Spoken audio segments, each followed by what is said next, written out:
The Star. Yeah, y'all already know. Seven the pan.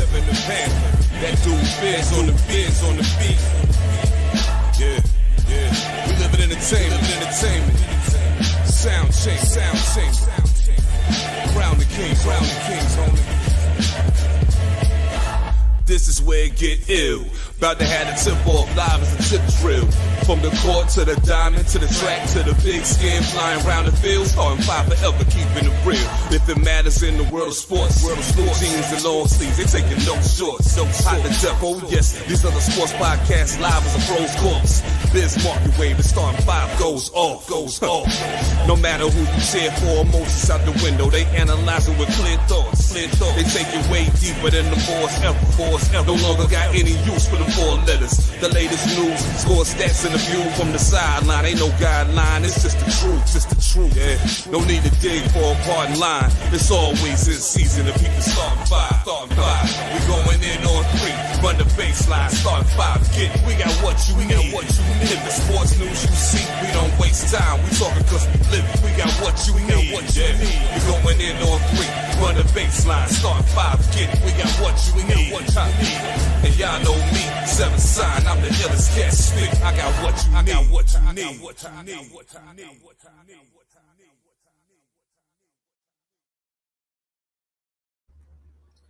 Oh shit, we back on a nice little holiday off with the newest episode of the Start 5. It's your boy the Mayor, that DJ named Ace 5, trying to flick this fly that's bothering me in deepest, darkest Africa. And we back with the newest episode of Star 5. As always, please hit that box next to TJ Cartagena's head. Right. T Cartagena. That's right. Go to hooksrub.com using the code START5 to get 20% off your order. This is one of those holidays where if the weather was nice in New York, people would have been on their grills and barbecuing, having a good time. You know what I'm saying? You know, whether you celebrate this shit for the reasons that it is, or you're like me, you're remembering your friends who you lost from cancer, your friends who you lost from gun violence. You're remembering how the New York Knicks used to be in the 80s and the 90s and all the lean years that we suffered through. I'm remembering all the lean years till this T-shirt right here for my Super Bowl champion. Not this last year, but you know what I'm saying. Philadelphia Eagles, you know. That's what we remembering today. We're going to get into some other shit and how people, I think, lost their mind, but T. Cartagena, a.k.a. Cartagena. What is up, TJ? What's up, man? Yeah. I'm back from Colombia. I got a son named Philippe. You know what I'm saying? I was going to say. A wife named Laura. You know what I'm saying? It's been good. Yo, Cartagena is everything everybody said it was and more. The hoes is trying to rob you. The police are gorgeous. And it's fucking hot out there. And let me tell you, the food is great. It was just, man. I can't wait to go back. Definitely, I'm glad I did it with my boys first. You can definitely be out there with your wifey. I never felt unsafe at no time. The walled city in Cartagena is absolutely beautiful. You just got to get past the vendors and the street folk, man. Them motherfuckers is on 24/7. And if you're a black man that's bald-headed, you will automatically just be called Mike Tyson. My boy got called Mike Tyson the whole He don't look nowhere near nothing like Mike Tyson, not shaped like Mike Tyson. Not even the same skin tone as Mike Tyson, but if you black and bald-headed out there, you're going to be Mike Tyson. And then they're going to do proceed to do a 10-minute rap in Spanish, not rhyming any words. Ratatatatata, Mike Tyson. Okay? That's what you're getting. Ratatatatata, Mike Tyson. Now, please, did you like that? But yeah, it was fun. We had a lot of fun.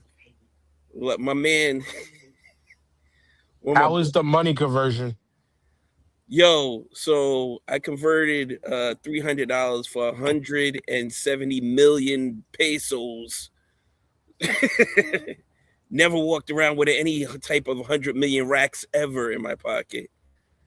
But yeah, everything was 40,000, 60,000. It was like fucking Monopoly out there. You know what I'm saying? But it goes quick. So you got to be careful how you spend it, or else you be back at the money exchange doing it again because you're not paying attention and shit. You know, you got $600,000 in pesos plus another 50,000 on top of that and another 20,000. Your shit look crazy. It's a nice little knot. But that shit can go fast. But it was fun. It was fun. My man said it's the first time he's seen a centaur and shit, a female centaur, because the top part of her body came around the corner, and then her ass showed up afterwards.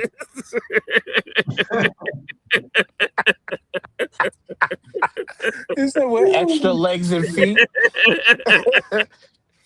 He was like, that shit was like a centaur. You didn't see your whole upper body until she came around the corner. That shit was fucking. Yeah, man. Yeah, man. It's ridiculous out there. It is ridiculous out there. So it was a good time. The nightlife is definitely popping. You get a lot of Ike Ricos and eight poppies, and you know you just setting for the fall off and shit. So we had the my boy was out there. He would have definitely, if he went out there by himself, we would have never seen him again for sure. Was he the translator? No, we didn't have any translator. We two of my dudes couldn't make it, and one of them had a translator with them. But unfortunately, we got by with Google Translate, broken Spanish and broken English, man. We were fine. The communication barrier wasn't nothing. You know what I'm saying? We worked it out as we do. So this whole trip just reinforced that I need to move out the country and live someplace else. That's all it did for me.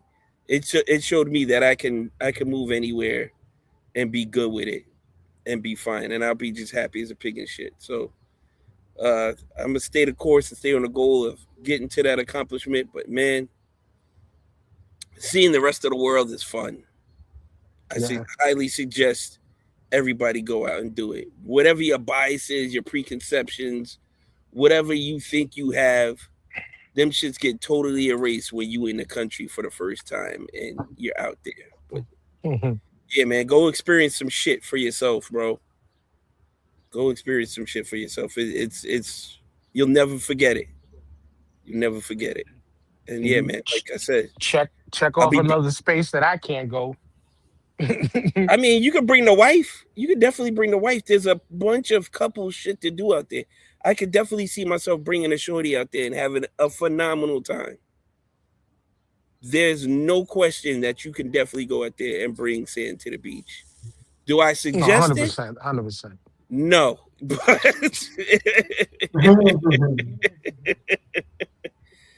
there's a lot of shit, man. If you go, I mean, in the daytime, it's not as prevalent, but once that shit gets dark, son, I'm just saying, bro. Even the shorties in the airport, like this, the police. I don't think no police chick was above 5'6" and just stacked heavy. You double cupped on a Tuesday in a uniform? It's 90 degrees outside, man. What are we doing? Oh man. It's just TJ is giving the single man's guide to the universe. Yeah, man. Yeah, I don't know how long it's gonna last. I could get scooped up tomorrow. Who knows? But hey, I'm out here for the long run until somebody removes me off the chessboard. I'm out here for y'all. But yeah, man. It was just I can't put it into words. You gotta go out there. I Lisper, if you want to come out on the next trip, let me know, man. If you can get a few days off, you're more than welcome, brother. I'll think about that. I need to do something. grandkid, another grandkid coming, and man, I'm not feeling too well about my life is life. Hey, I have been there, sir, for a Not long Well, granddad. time. No, not granddad, but I've been life in the life for a long time. So I'm enjoying the spoils of my wars. So, you know, take it when you can get it, brother. Take it when you can get it. But yeah. yeah, man, that was it for me, man. It's been great. I missed you guys. I thought I might have been able to do something while I was out there, but nah, man, we just outside. Yo, they got good dispensaries out there too. That's what I forgot to tell you. Now you can't smoke weed in public in Colombia. But if you got an Airbnb, or if you got a balcony at your hotel, if they allow smoking on the balcony, you can blaze all fucking day. They sell pre-rolls, they sell gummies out there. Excuse me. Good shit. Good shit. So at home use is okay, but just not publicly. Right. And they will try to set your ass up. And these vendors out here, these little bootleg motherfuckers, it was like, I got weed, I got coke. Your man slid this little drawer out from, I don't know where the fuck he got it from. And it was this white baggie. That shit looked so old, bro. I don't know what it wasn't coke. It was like stale baby powder or something like that. That shit looked rough. It was all chunky and I was like, bro, I don't know. God help the person who puts that in their nose. That shit is Hey, great. That is like I said, They was selling, phenomenally insane. they was selling y'all crack rocks. Yeah. well, like I said, when I was in Honduras, the boy had butt naked chitlets right in his hand. So they don't give a fuck. They don't give a fuck, man. Yeah, yes, we got one to buy some gum straight out of the palm of his hand. There was no wrapping on.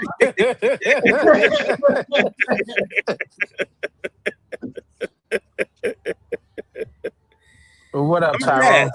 I'm a pass. I'm a pass for now. Right.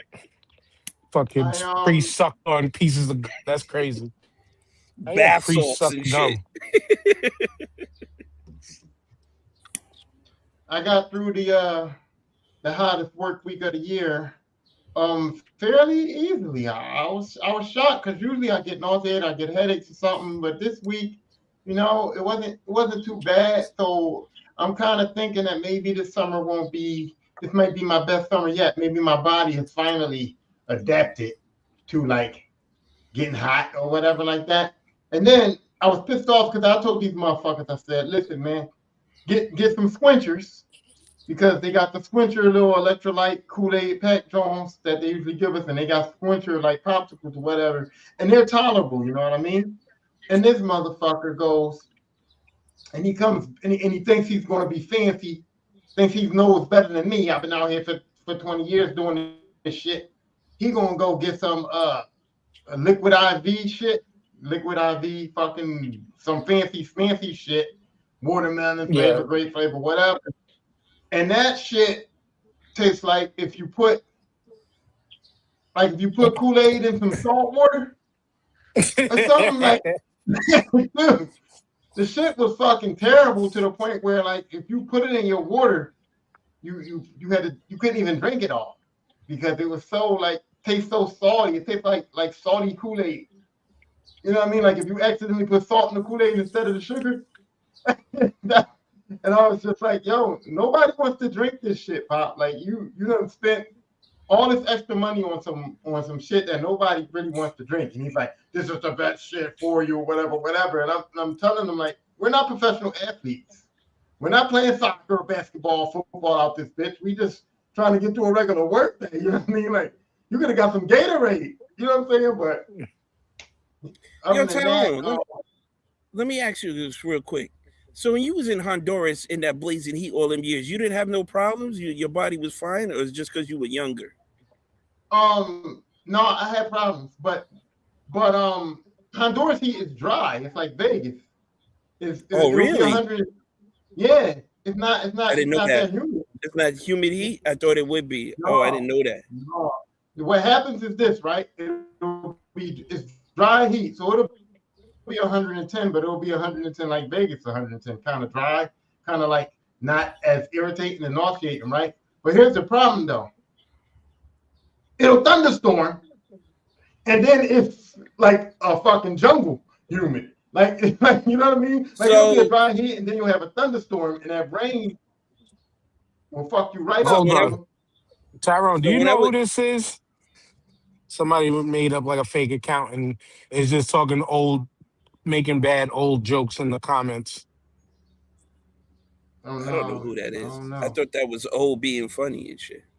But go ahead, CJ. Um, no, because when I went to Honduras for the on the cruise last year, it was that type of heat. It was that jungle hot heat, but it was like, but the sun was just like baking. It felt like the sun was just like right on top of you, bro. You couldn't sit out for long. You had to be either in the water or in shade because that shit was relentless. Yeah, yeah, there's no shade. Where's shade? There's not really no shade there. But like I said, if you go during like when it's like storm season, yeah, Yeah, you're gonna die, bro. You're gonna die because the humidity when them storms hit, no, the humidity when them storms hit, it's like instant sweat, instant fucking just nasty, bro. Just clammy, yeah, nasty, irritating. And yeah. yeah, It was there's that. not a lot of shade there. There's not a lot of It was trees no. and It was shit that like hot. that. Yeah, there's Yeah, no. it's It just terrible. opens space and just baking. And I forgot to bring like my water shoes, and I'm trying to But get the to the area on that fucking hot ass concrete. I damn near burned the first layer of my feet off trying to get to the water and shit, bro. but It's the crazy. but the military is they have heat caps, and so when you get a certain heat cap, you were gonna only be out there for like a half an hour at a time. So we was cool with that because they'd be like go in for half an hour, and then we work for half an hour. We go back in, and sometimes they just call the whole fucking day off. Like sometimes we get outside and they'd be like, nope, nope, all indoor activities today. Cause like fuck that, you know what I mean? So because I was in the military, I didn't have to. Some days I didn't have to be outside too much, so that was cool. But That's cool. I was I just took like wondering because I was just saying I was just wondering because you're working outside now and you were working in outside in the military yeah, before. I thought you would have been kind of used to it, but um, no, bro, no, you don't. I'm just saying like maybe my body's adapting to it now because like I said last week, I was chilling more than I've ever been chilling before in the heat. So I don't know. Maybe I'm just now getting to like the point where my body's going, nigga, you gonna be in it. So I'm gonna help you out or something. You know what I mean? But I was happy to get through that because I was very nervous about that. And then I saw my grandson this weekend, and at first, you know, having grandkids, having a grandson, I was very distraught. I wanted no parts of it. But now it's a joy in going. It's a joy in only having the Google Gaga for about 15 minutes, and then get that motherfucker on out of here. So it's like, as soon as she pull up and I see him, I'm like, hey. And then as soon as he start whining, or I smell something, I'm like, get on out. Get on out. Because the diaper changer ain't happening. I'm not warming up no bottles. I'm not bouncing you on my knee or playing oopsie daisy or driving you around in no car or rocking you for 2 hours. I ain't got to do none of that shit. All I got to do is say, hey, where's your mama? And see, my daughter slick. She be like, Dad, I'm about to run to the corner store real quick. I ain't falling for it. Get the baby. I mean, she be like, why you putting this? Why you putting the hat on? Oh, because he going with you. I know how the corner store. No, I know how the corner store can turn in 3 hours, bro. Real easy. You know what I mean? So no, we're not fucking around. I get my hey, Google Grandpa, I'm Gaga. going to get a pack of cigarettes and never see her Yeah, again. no, bro, no. But there's a joy in that 15 minutes, but anything past that, bro, and I think, yeah, I'm not gonna like it. So you know what I mean? But that's Yeah, I just been told what I've y'all been I'm going through this waiting. week. I told y'all I've been waiting for that day, but damn, not like that. It's like shit, Tyrone. Damn. I might be okay Yo, with it. Hey, go ahead. Go ahead. We got her, him or her. We good. what? What? Listen, I I know don't because know. you I want don't know how far. you want them to be a little older and running around and self sufficient. They're gonna get there. Yeah, You just don't want no. you What I just don't want wanted to them be around able as to do, babies. I want to be able to shut them up. That's all I want to be able to do is shut them motherfuckers up. And babies, when they can't tell you what they want and you can't bribe them. You know what I mean? Like the 2-year-old, I could just give them a piece of candy or a cookie or something, and they cool for a few minutes. Or you know, sit them in front of a TV or something for a few minutes. Them babies, man, you be like, you can bribe a baby. What? With what? I used to do it to my daughters all the time. Here's the Xbox. Here's the Xbox control with no battery in it. Here's a cookie. 2-year-old, let them suck on the cookie until they, then you gotta wipe. Okay, you gotta wipe a little mess. You gotta change a diaper or two. Damn. My grandson is a couple of months old. I can't give him no cookie. I can't give him shit. The only thing he can have right now. Not yet. Yeah, you're right. You know what I'm saying? He's not that age where I can bribe him yet, man. He's that age where he start crying. I gotta pick him up, sniff his butt. I gotta say, how long did he have a bottle? I gotta do work to shut him up. I don't want to do none of that, man. I don't feel like it. I don't. He cute when he ain't crying or stinking. But once he starts crying and stinking, man, he gotta get away from me. I'm glad he can't hear this. I'm glad he can't hear this. No, I'm telling you. He gonna know. When he get to and he start to understand, I'm gonna say, you stink. If you ever stink near me, you're gonna have to go find somebody. You're gonna be the grandfather that's like, I don't want my grandchildren coming to me at all. And then when they don't, you're gonna be like, where they at? How come nobody love me? How come nobody come around? Y'all don't call me for the holidays no more? You didn't want to. You didn't love me when I was stinking. You wasn't down with the shits from the beginning.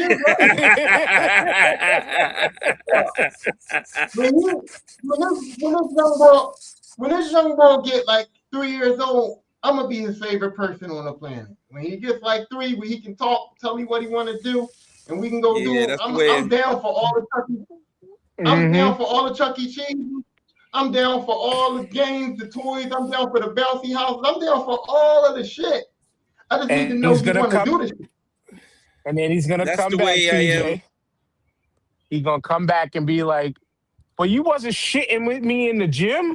You wasn't back there shitting with me in the gym." That's the way I am with my nephew right now. That he's 3 years old. That's the way I'm with my nephew right now. I play with him. We have a good time. Hour and a half, 45 minutes. But we out of here, bro. I got to do something else. This is we can't be doing this. But he understands that Uncle TJ needs a break and needs to, reset, run to the bathroom, do whatever else he got to do, and then I'll come back and play with him. So, yeah. And ain't nothing like a kid that's potty trained, man. Ain't nothing like it, man. No. Big facts. I know. Big facts, bro. Bro, TJ, you know how many times, right? I get dressed, right? I throw my polos on because that's what I do, my polos, right? And I get my kids dressed and we going out for an outing, right? And I'm carrying my daughter on my hip, and she done pissed down my fucking shirt, down my side, bro. You know how many times the peanut baby done ruined my career? Like, you know what I mean? Like, I can't. So, potty trained, talking, and walking is my shit. My oldest, shit in my brother's hand. The other one, how that happened was because he wasn't fucking thinking. She's on a changing table with the plastic pad that is made for the oops and the wipe up after if it falls. Right. He goes, he tries changing her diaper for the first time and goes like this with a leg up, and she's pooping again. He goes and catches it.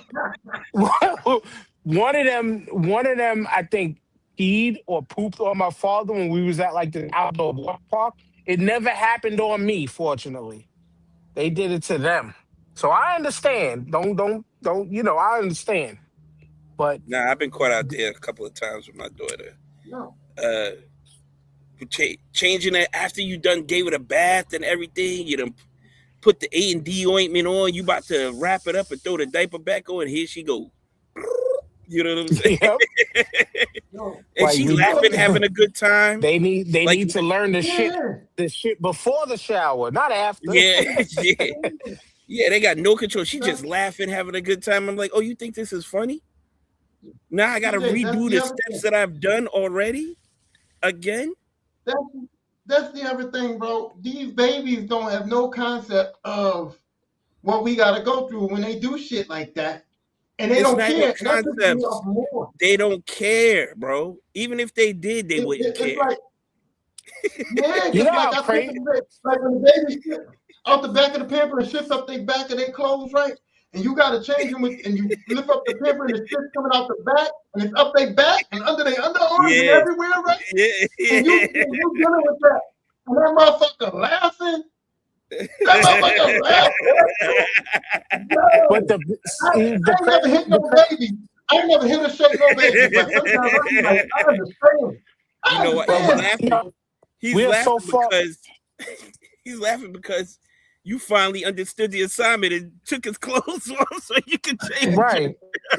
I'm just saying, like, well, with the exception of new grandpa, like, we are so far removed from this shit. You got some real motherfucking nerve to be like, they ain't got no concept of. Of course, they don't have no fucking concept of any of this shit. They don't know. Of course, they don't fucking TJ. They don't have no fucking because they don't fucking The know frontal yet. cortex hasn't Ain't developed yet. not yet. That shit is still applesauce right now. That shit. They ain't got no fucking say. What the fuck? Niggas is looking for their babies to come out fucking full adults. Dexter's laboratory ass children. Like, what You the know what? fuck? If that baby did come out like that, they send that shit back to the hospital. What the fuck? You know? Right. Like, My I baby's got need. a conscience. Where's Maury? I need a DNA test again.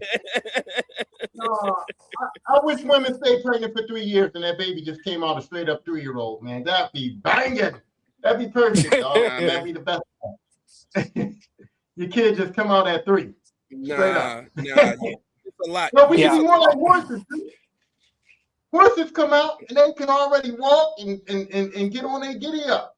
They can be but horses don't give a fuck where they take shit out either, Ty. Horses don't give a shit where they take a shit out either. You understand what I'm saying? They don't have no idea what a toilet or a diaper or anything else. If they walking down the street and they walking talking with their mans, they all shitting at the same time, bro. And they keeping this. They ain't even breaking stride. And half them animals who do that, the parents, the mothers stay tight with the child till till the baby animal for a while.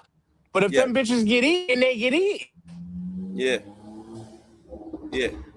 The mother might fight back, but that baby gone. Yeah. You know what I'm saying? You dealing with child loss a whole different way out here. You know what I'm saying? Yeah. It's not like let's go have another one and shit. You know what I'm saying? It's not like that family of ducks where it's like, oh shit, 5 of them fell down the drain and I just keep going. I still got 2 left. Like, oh well. You know right. They'll be all right. They're gonna grow up. That's Tyrone.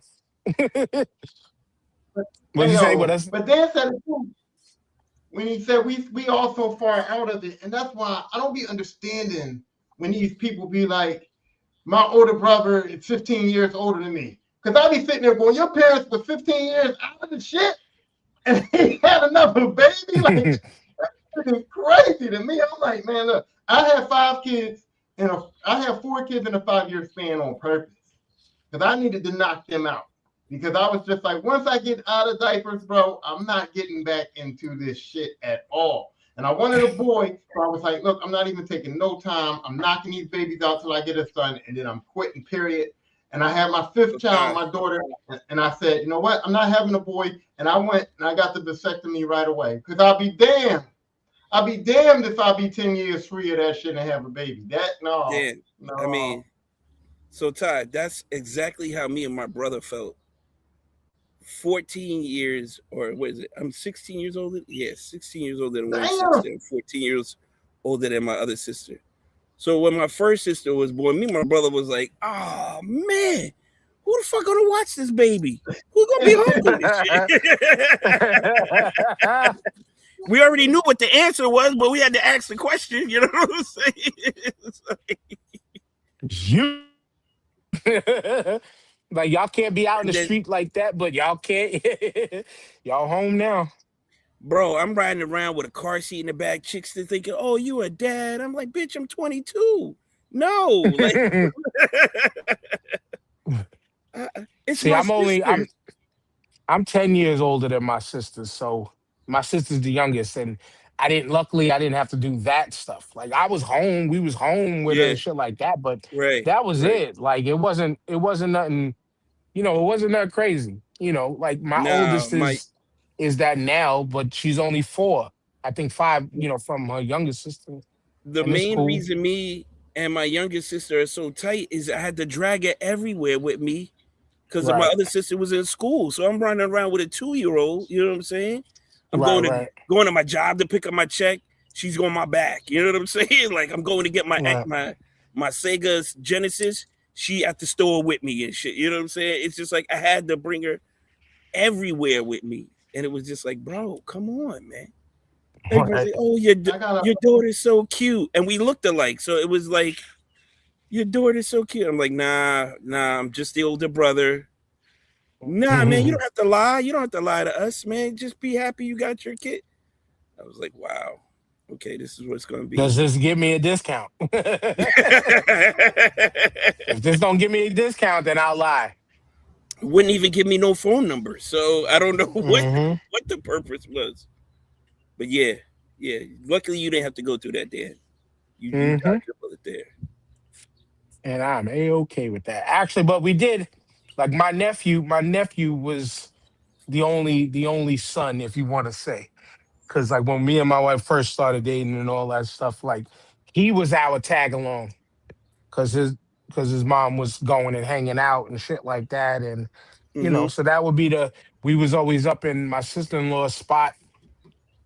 I was able to sleep there, no problem, chill, hang out there. Like that was our ride along buddy, and that's how. And he's still like my nephew is the shit. That's the one that we went to Minnesota for his college graduation and all Oh, that. Like, nice. Yeah, yeah, so you know them like from that's day our. one. Oh yeah, Yeah, that's our boy. Like, yeah, I literally been there since after he was 1.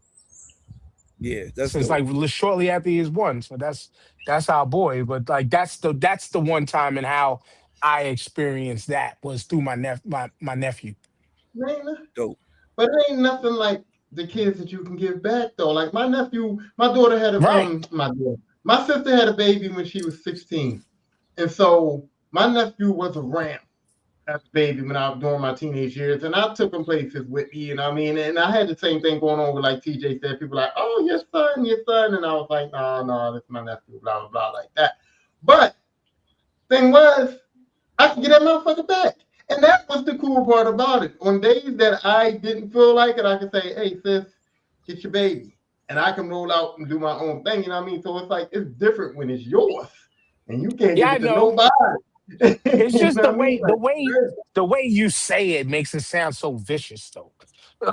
Like you're not wrong. You're not you're not wrong. It just makes it it sound is. like get the fuck out, little nigga. Like Yeah. No, it's exactly how I feel, bro. That's He how doing I a feel. Chappelle and shit. He doing No, a I'm just Chappelle. Get out there, little look, buddy. Get into the world and shit. no, because you think I like four kids, 4 babies in a 5 year span, man. I've been through that, and that is That's that's crazy, dog. insanity. right. That's That's what crazy, I bro. that's what I went through. So I'm only going off of my experience. And my experience having a 5 year old and a newborn, and 2 in between that. Um, and Bro, three you would kids just in diapers at one time. 3 different babies in diapers at one time, and a five bro. year old and a 5 year old that will eat you out of house and home, like a cookie monster for real. You were running a That's what fucking I'm saying. nursery, dogs. You didn't have a pack. Yeah. You was just See that And nursery, you know dude. what that else is that much I crazy? went through with my last 2 because they, Irish twins. So they diapers and all of that stuff together. So I know that part.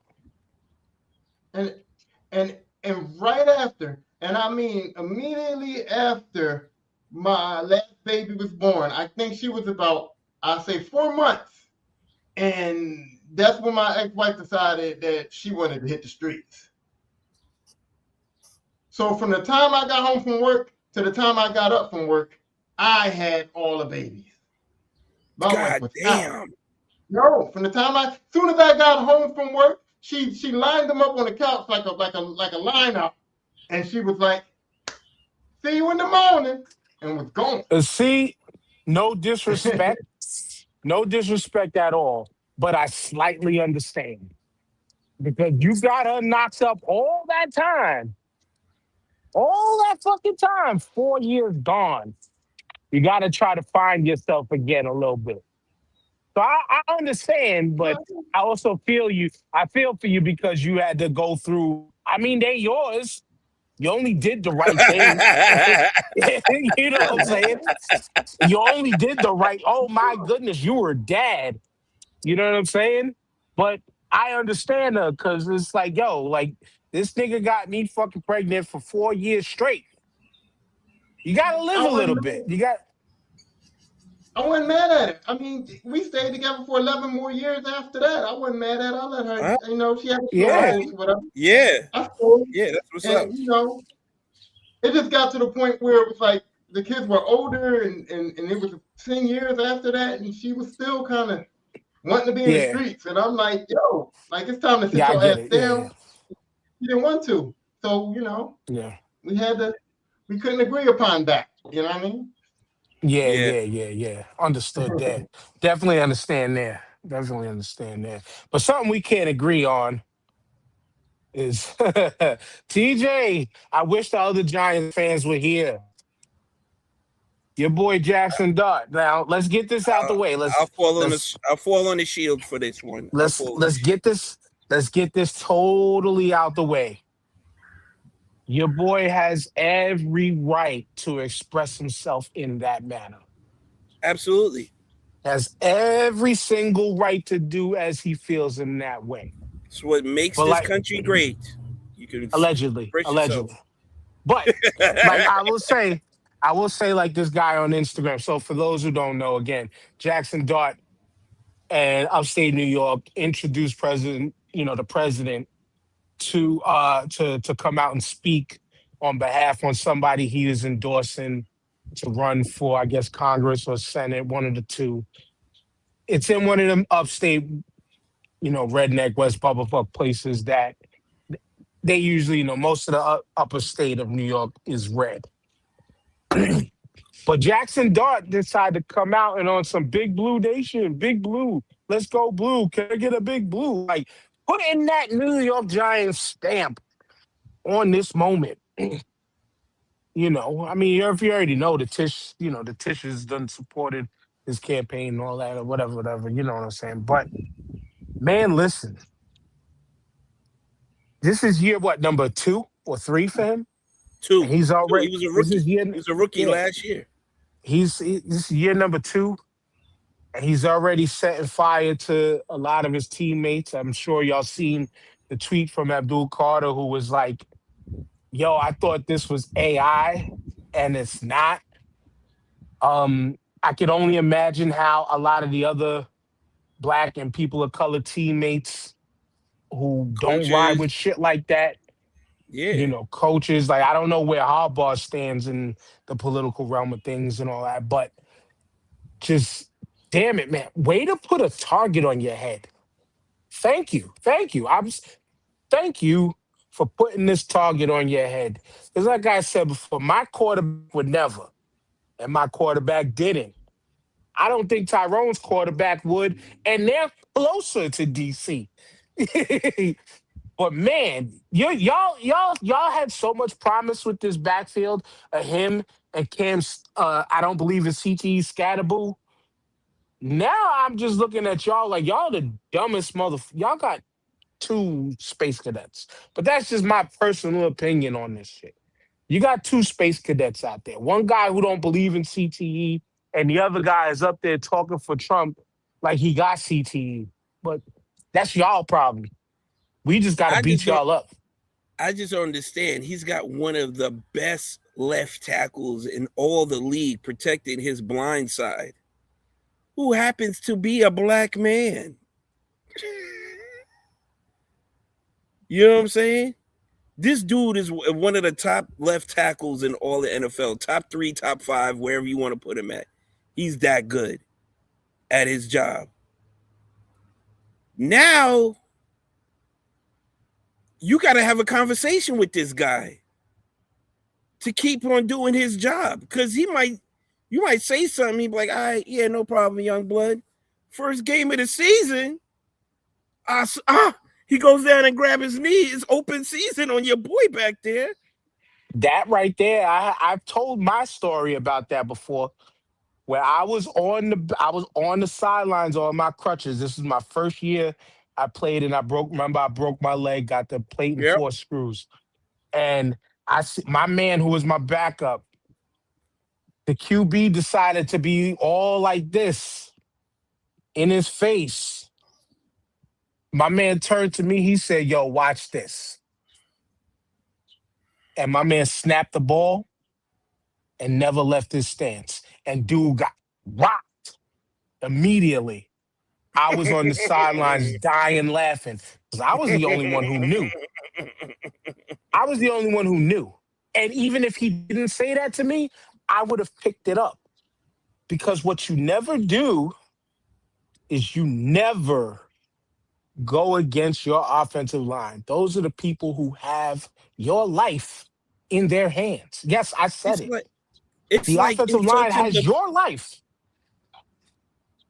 It's like insulting the person that's serving you food. Why would you do that? Don't say shit until after you get the food served on your table. Take it out on them on a tip or something like that, or, you know, whatever. But don't start bitching and complaining before your food even comes out. You don't know the kitchen. You don't know what they be like, chef, I got a problem on table 5. A word, say less. That's it. Say less. And you'll never be able to prove it. Never. Not in a million years.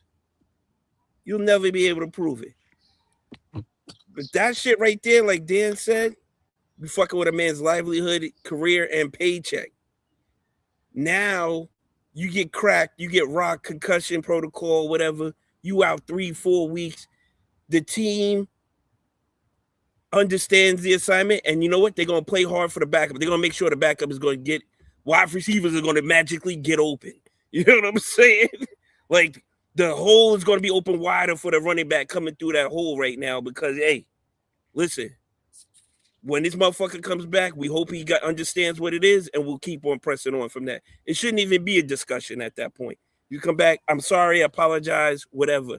He's going to have to take that stance with the team and might have to speak to some dudes individually on some man-to-man shit and be like, hey, this is what it was, this is what happened.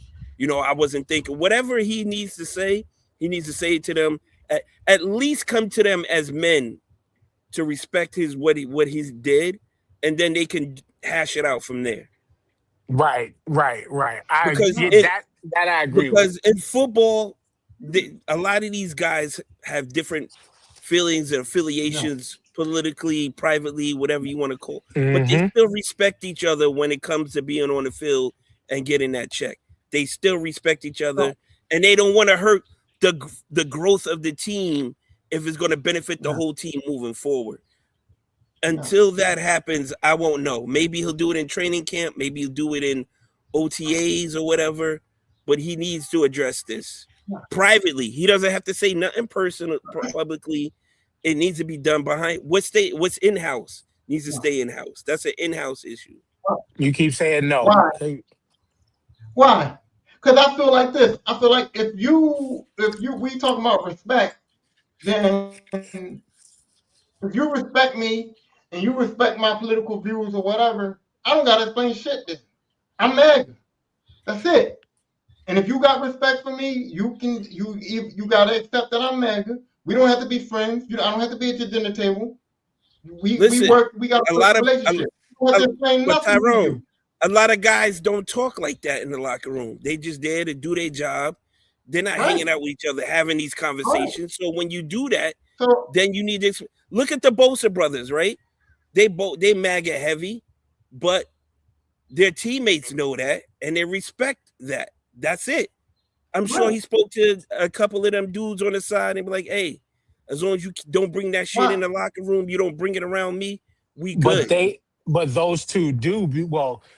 The one that was it Nick? No, not yeah, It Nick. was Joey, He was the one. Nick. No, Nick was the 49er.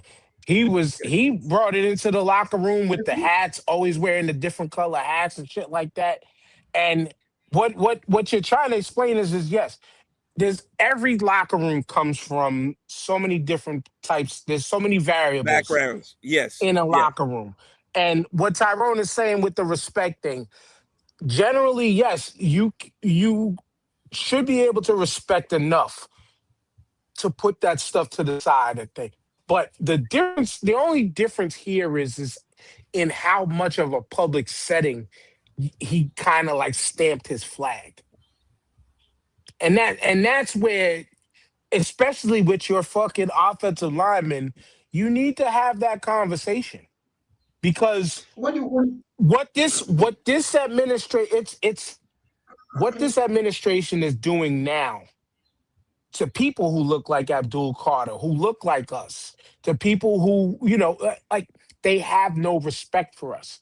And you So planting your flag on that side of people who have no respect for me. yeah. And yes, I still got a job to do, but I also now don't have to respect you because you planting your flag so deep in that ground, you pretty much told me you don't respect my kind. You don't respect my people.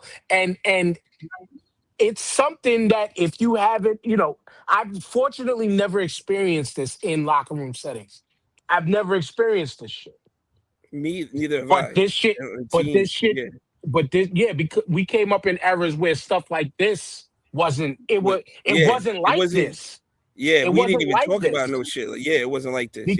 Yeah. Because like the red side still had some common sense. Right. It wasn't as blatant as they are doing now. Let me ask you this though, Dan. Is this karma? Because look at all the injuries that the Bosa brothers have been getting throughout the years, where they've been If out you if you want to in believe on seasons. that type of if you want to believe I on that mean, type of thing, then I possibly it's mean, karma to them. you know what But I'm saying? they were always getting hurt before MAGA was a thing. Okay. They were getting hurt before Yeah. MAGA was a thing. But go ahead, Tyrone. Let me ask this question. What is that conversation supposed to be? Because I'm saying that if Abdul Carter comes to Jackson Dart and says, "Hey, you MAGA? Yeah, I'm MAGA. I support Trump. I support everything he does."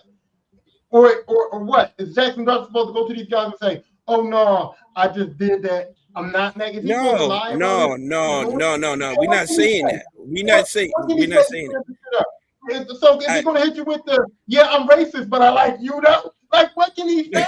He's not gonna say, bro. He's MAGA, that's it. I No, don't fuck with you. what You don't fuck with me. We don't gotta talk. We don't gotta be friends. We don't gotta be nothing, bro. Because we can't be cool. So look, when we get out on that field, we got a job to do. Other than that, don't fuck with me. I won't fuck with you. But I don't feel like there's anything Jackson Dart can say that's gonna make this shit cool. Like the black nah, players not gonna like my man. That's it. They're not gonna fuck with him. That's it. That's all. You already know that. I it's respect you, MAGA. You respect me. I don't like you. Don't speak to me. Don't try to hit me up after work or none of that. But You that know. fucks with the team, though. I That's still agree. That's fucks with how the it's gonna be. I It's agree gotta with be that way. Tyrone. I agree with Tyrone to a point, but what Jackson Dart, in my opinion, to fix this, and he don't have to fix it with us fans. We can make up our minds however the fuck we please. He has to fix this with his teammates, and it has to be by actions. It has to be by How? actions. It has to be, How? hey, I'm Abdul Carter. I got this camp going down for kids in the hood. Come to this camp with me. You want to No, show, no, but no. this is the type, no, you're saying no, no, but this is the type of stuff that they do. This is the There's type of no stuff that, fucking there is no fucking way that you're gonna have a black cat and invite a MAGA supporter down there to participate in that, bro. That's crazy.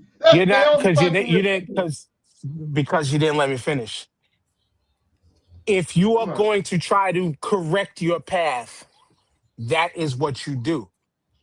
If you are going to try to fix your path, if you're going to try to correct your, correct your quote unquote ways or make yourself optically look a little better and be like, yo, and you have these conversations with these people to maybe put something in your head like, yo, maybe I was wrong. Maybe something is wrong with me riding with this side. Maybe there is. You put them in those positions to try to give them and make them save face. If this, I'm just saying, I'm not saying that it's right. And yeah, in a way, I agree with you still. But these are what those types of celebrity athletes do to try to save face. They do things like that for camps. They might silently give money to those things like that. You know what I'm saying? To do right by their team. Because again, the optics of all of this shit is bad for the rest of the team who might not feel and ride the same way. And yes, ultimately, they got to do exactly what you said. They have to do exactly what you said. Yo, this is just business. We're here for business. I'll protect you. You do what you got to do. But that's it. I'm not hugging you. I'm not high But fiving you. Not none of that. But if, I'm just saying, there's ways that it could be fixed. if if I'm straight up MAGA, if I'm Jaxon Dart and I'm straight up MAGA, that's my viewpoint. That's how I feel. I support them. Then no, it's not respectful to say that I have to front or fake or act like I'm not or go against my own views and my own beliefs to satisfy so that so the other players on my team don't be mad and fuck the game up. No, that's not respecting it. That's not respecting it. To say that I gotta do something against what I believe just to make peace with the team, So that's not respect. You're not respecting me by saying that I gotta make amends for something that I don't want to make amends for something that I don't But fucking that's believe in. No, if I'm he doesn't. MAGA. No, no, Fuck no, no. you, and that's it. And if he stands on that, then yes, I understand. Then you deal with whatever consequences that come your way. right. Because for Why some should he have people, consequences? because for some people, yeah, I got a job to do, but this side of me is far more important and bigger than this Okay, job. You know okay, what I'm saying? okay. And I'm gonna go So right to the so coach. And I'm gonna go right to the coach. And I'm gonna go right to the coach. And I'm gonna go right to upper management. I'm gonna go to whoever I'm gonna go to, and I'm gonna say, look, I know for a fact that offensive lineman missed that block on purpose, and he's doing that to me because of my political views, and I want him off the fucking team, or I want him And then punished or fired. and then I need something done. and you know what? And then you know what they would have to say? Well, prove it. Because if they believed in Abdul I Carter know. more than they But believed see in now, him, prove it. Prove it. okay, And and how he many so times, and all he and is, how hold many, on. And all he is just a quarterback. He ain't no fucking superstar, no none of that. He ain't got no way. He didn't earn no fucking right to be pulling strings like that. He's just a white dude who's a quarterback. I did If he Google was this. Tom Brady, then it's different. I did Google this, right? So I just put in, is Jory Bosa respected in the locker room, right? Just to see what would come up. And it said he's earned widespread respect as a humble, smart, highly technical defensive leader. Teammates value his football IQ, and even though he draws some outside attention for his intense accountability and social criticism of inconsistent officiating. So what Jaxon Dart has to do is really push his talent above Right. his beliefs. Like he's got to be good enough to He get gotta be away one with of this them shit. Like, ones. yeah, Yeah. he got to be him. He got to be him. so TJ, And let that's me You what know. ask I'm you a saying question, about right? and that's what I'm saying about what Tyrone's statement is he ain't that guy to be like, yo, this guy Right, did this to me, right, get him out of here. He ain't got right. no weight yet. He don't have no fucking weight yet. He didn't establish himself as that guy yet. No, no. I'm not saying they're going to do it, but I'm saying that if he puts it out, he's got to put it out there. He's got to put it out there. He's got to let them know that he's disgruntled about it, But what I'm saying to you, TJ, here's the Yes, question, right? yes, yes, yes. He's got to do that. Go ahead. Are you that against MAGA beliefs that you would be willing to taint your career for it? Because if Jaxon Dart does say, hey, I think this offensive lineman is missing blocks on purpose to get me fucked up. And then this offensive lineman is saying, no, I'm not doing it on purpose. It's not happening on purpose. Then it comes, oh, you're shitty. You're getting beat when you shouldn't be beat. You're not a good player now, as you're supposed to Yes, be. go check the So how tape. much Just more go check the value- tape. It's on You tape. know what I mean? But that's see. I'm Yeah, sorry to but jump in. listen, I'm sorry to jump in. As a former offensive lineman, prove it. Prove you can't. Prove it because we can make it look as we got beat on every play right, while you're getting your head knocked the fuck off. You right. can't prove it. But You can't But prove it. how good of an offensive lineman are you if you're getting beat every play? That's my point. Like if you constantly getting beat on plays that look like you shouldn't get beat on, then you're diminishing your You own want talent. you want to see? You want to see? You want to know how? Okay, you succumb to the second year quarterback. You trade that lineman. Oh my goodness, that lineman just happens to go be a Pro Bowler on somebody else's team. Or instead of holding up, it's like this, Dan. It's like this. I'm gonna hold this block for 2 seconds instead of 4 seconds. You know what I'm saying? Or I'm gonna hold it for 3 seconds instead of 5 seconds. And I'm giving you enough time to go through your first 2 reads, and then I'm letting you go. You know what I'm saying? Or making it look like I got beat. Like it's not hard. I'm telling Yeah, you, it's yeah. not It don't hard to have to do be down in every. them trenches. It It's don't have to not be hard to every do. play. It don't have to be every play. It could be the first series or the second series, and they be like, all right, I'm gonna lock in now and play ball. You know what I'm saying? And that's all of it. That's all of it. Send the But message. I mean, Send the yo, when message. you're in the game, Tyrone, when you're in the game and you're playing sports and where you find loopholes, bro. I've seen it in baseball, basketball, football, or any organized sport. You can find SGA every ways. game. You can find ways to manipulate. Either you're working hard and it's just not working against that person, or you find little tweaks. I mean, the game is about inches, right? So you can give an inch or you can take an inch, however which way you want to look at it. But you can make it look like it's not just you. You know what I'm saying? Or you can force your man into the other dude and he's getting double teamed and getting his ass whooped. You know what I'm saying? Like you can push it, the narrative, however you want. You know, oh, I didn't And get beat on this block. I forced him to the middle. This dude didn't pick him up. That's not my fault. You know what I'm and saying? He's stuff supposed like to be that there. can be stuff like that can be explained away in the film room and discussed side on the side because you got to remember that offensive line watches tape with the line. Sometimes the running backs might be in there. The quarterbacks should be watching all tape. The running backs are in a room with running backs. Oh, The wide receivers are in a separate room with wide. Like in pro sports, they're separated so and then put all the pieces together. Right. This can be an offensive line conversation that the quarterback is totally left out of. Like I described to you the situation from lineman to line from center to center and what I witnessed. I knew I would have known what was up without him telling me because we all speak different languages. Now, Right. technically, we all speak the same languages, but there's certain reads of things that we will know that the other party won't know. Right. And then when you show a certain level of because the way this, it just looks like a different. It it's what he believes in. It's his thing. Cool. But to the black players on that team, to people of color on that team, that could be a sign of this is the utmost disrespect. This guy has no respect for us at all as Tyrone, a you people. seen it. You seen it on the movie Any Given Sunday when LL Cool J thought he was the fucking man. Or no, Jamie Foxx thought he was the fucking man Mm-hmm. at the quarterback position. And the linemen as a unit said, fuck this. They held up the block for 2 seconds and they let the floodgates come through. He had time he was just getting crushed back there. And until you earn their respect and be like, hey, I'm sorry, guys. I know I was wrong. Can we just get nah? You didn't learn yet. You can take a couple more hits and then we'll start balling and shit. You know what I'm saying? I mean, it can happen. Yeah.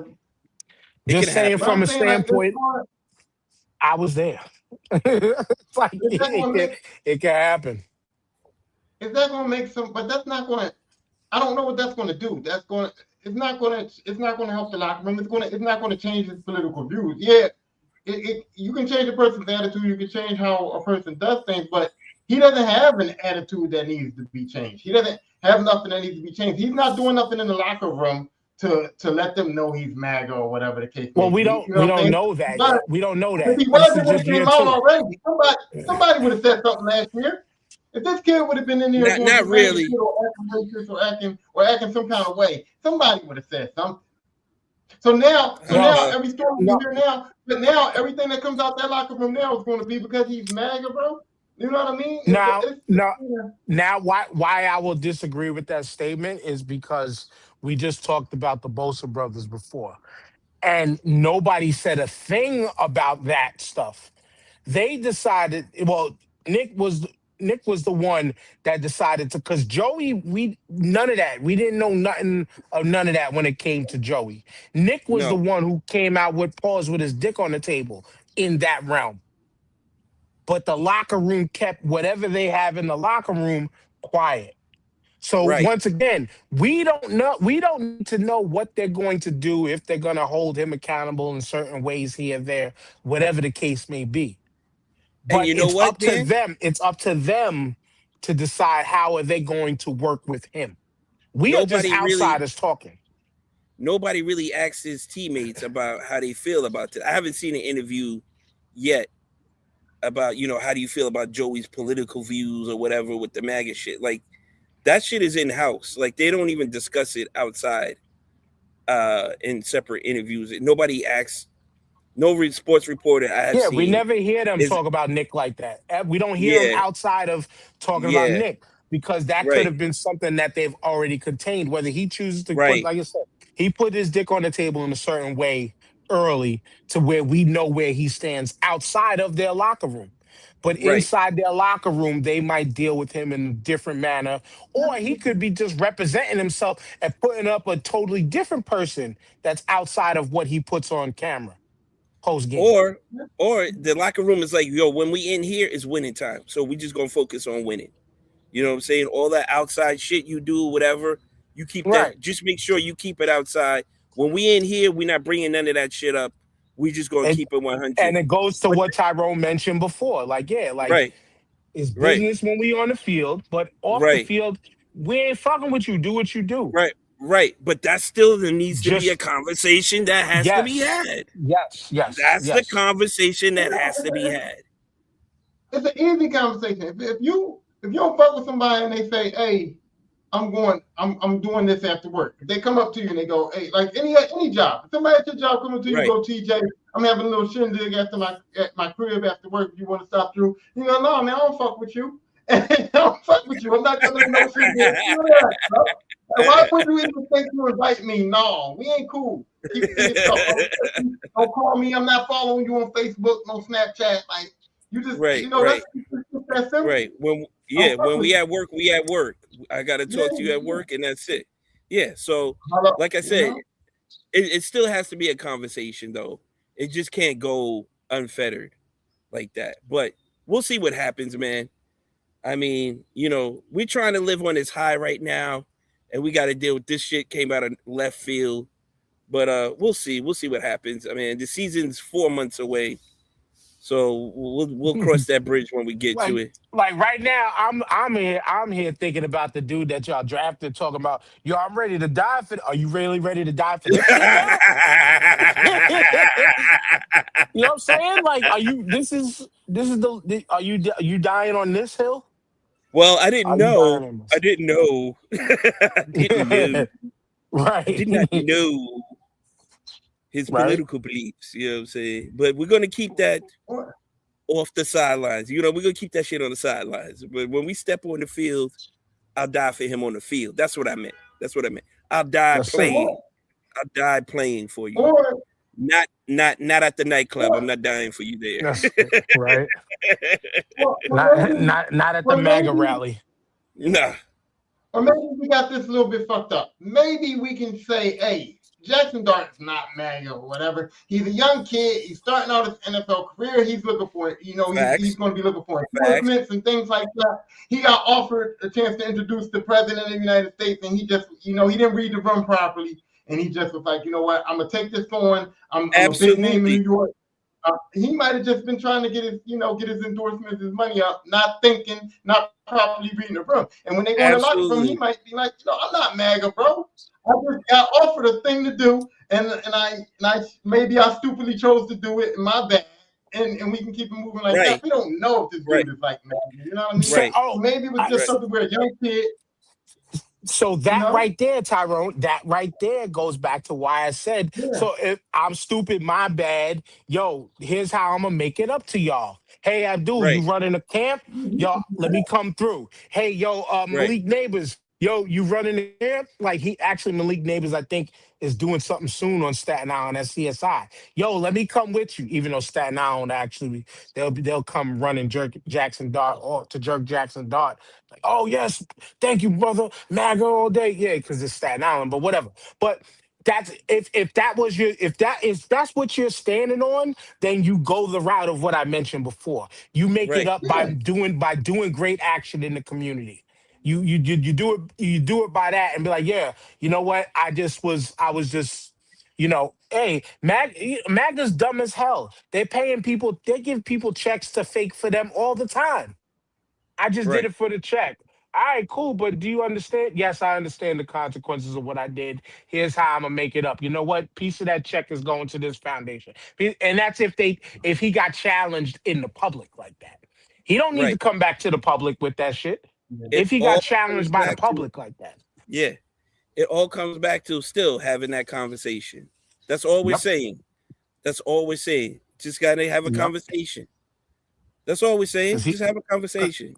Because he don't need to have the conversation with us. I mean, even though cool, come on to start 5. We would like it. I would, and I'm gonna ask you the hard questions. We're gonna ask you the hard questions if you wanted to. But you don't owe it to you owe this moment to the team. Because again, you slammed your joint on the table so hard. That's what that looked like. That's what it looked like. He planted his flag for this. And then especially chanting, trying to bring all the big blue in with him. Like, nah, nigga, we ain't all running with you. Well, they ain't all running with him. You know what I'm saying? And I said, hey, you mentioned the whole thing of, I just wanted the opportunity to meet the president, yada, yada, yada. Again, my quarterback would never and didn't. Because it stood on fucking business. Listen, Tyrone, if he understood the history of like the Giants and Giants fans, he know they were blue collar people and they weren't for the bullshit. So I don't think he did his homework or really understood the history of Giants. But I mean, the Giants have done this to themselves too many times when there was perfectly a good black quarterback to draft and we refused to do it. So the Mara and the Tisch family both. They've done supported this man several times. Dan, you're crazy talking about your quarterback would never. Your quarterback is black. He can't. Imagine a black quarterback that's quarterback in the Philadelphia Eagles. Because again, my quarterback even if he wanted to, he couldn't do it. My quarterback. Well, that's he couldn't do it. Because Philly would have his head quick. But that's why he can't do it. I mean, but again, the blaggers for Trump. There's some niggas out there that would have did that shit too. Yeah, but a starting quarterback in Philadelphia is not that nigga. I promise you. Yeah, exactly. 100,000%. 100,000%. Because once again, who got my team has been the best for black quarterbacks in league's history. This just from back in the day. So plain and simple. To the detriment of themselves, even to the detriment of themselves. They won. Hey, it's all building blocks. He had to throw a jab in there. He had to throw the jab in there. Hey, jab weaved. because it was all building blocks. It was all building blocks to this T-shirt and the other one that I didn't. The other one that's in the house. It's all building blocks. But speaking of those same building blocks, as we've said here week in, week out, is the reason why my name says one game at a time. And I believe tonight we are one more game away from making it to the NBA Finals. The slow progression, the consistent moving upward is all we've asked for, and is exactly what. We've been saying this for the last 3-4 years now. We just want to be better every year. And 2/3 of us here as New York Knicks are doing just that. Now, give props to Tyrone saying that, yeah, don't we want the easier team? No, Cleveland out the gate didn't feel like it was the easier team because they had they had their foot on our necks we were cooked. that whole first half to the third quarter of the first game. But that steadiness, that know how to just stay the course and then just chip away, chip away, chip away until we won the game. And then the last game, it was just we didn't let the foot off the gas too much. They got close, we stretched the lead again. They got a little bit closer, we stretched the lead again.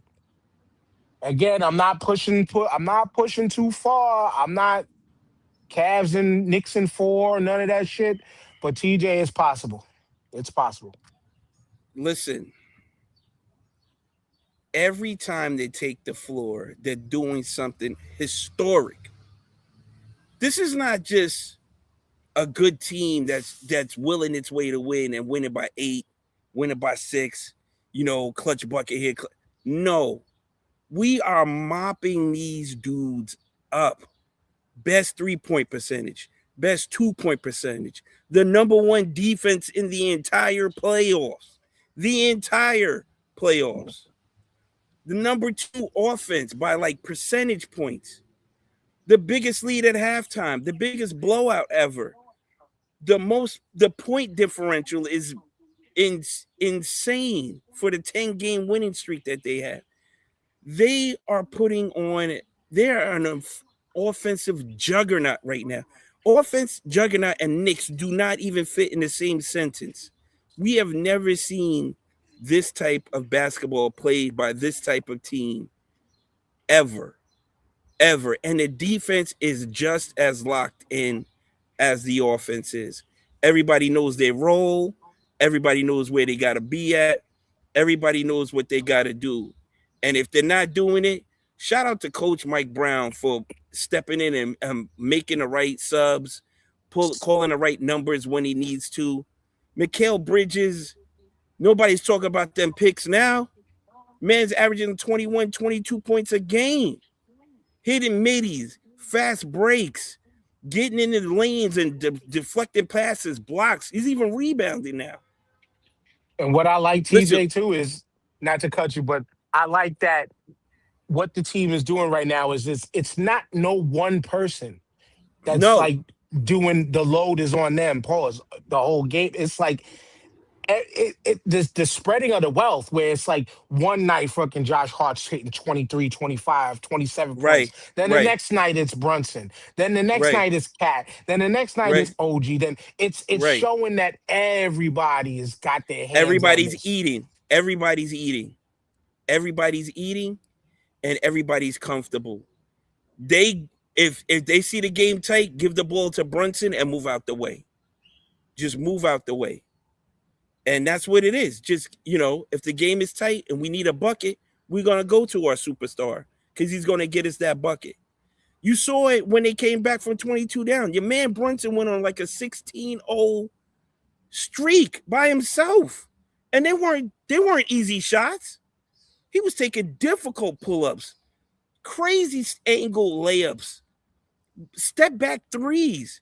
Now, who is against might be a problem because he was cooking Harden alive on national television, and nobody could figure out why Harden was still on the floor and no timeouts were called. And the coach had the nerve to say that Harden was one of their best defenders after that first game.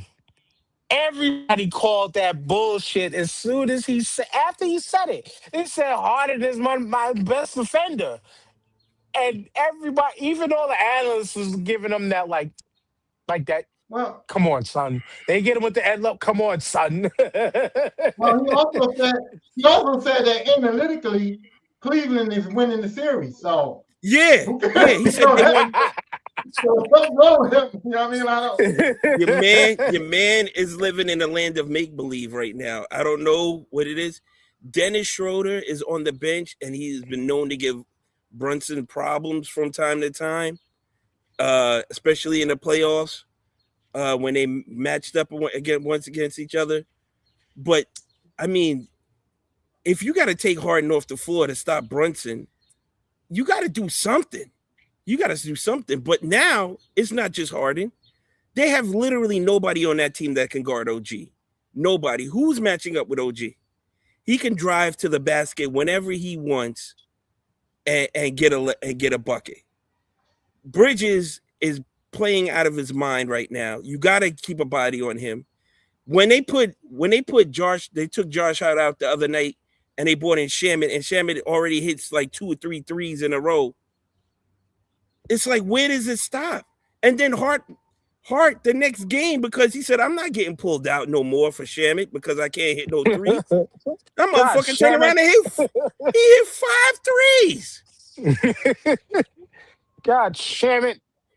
Yeah.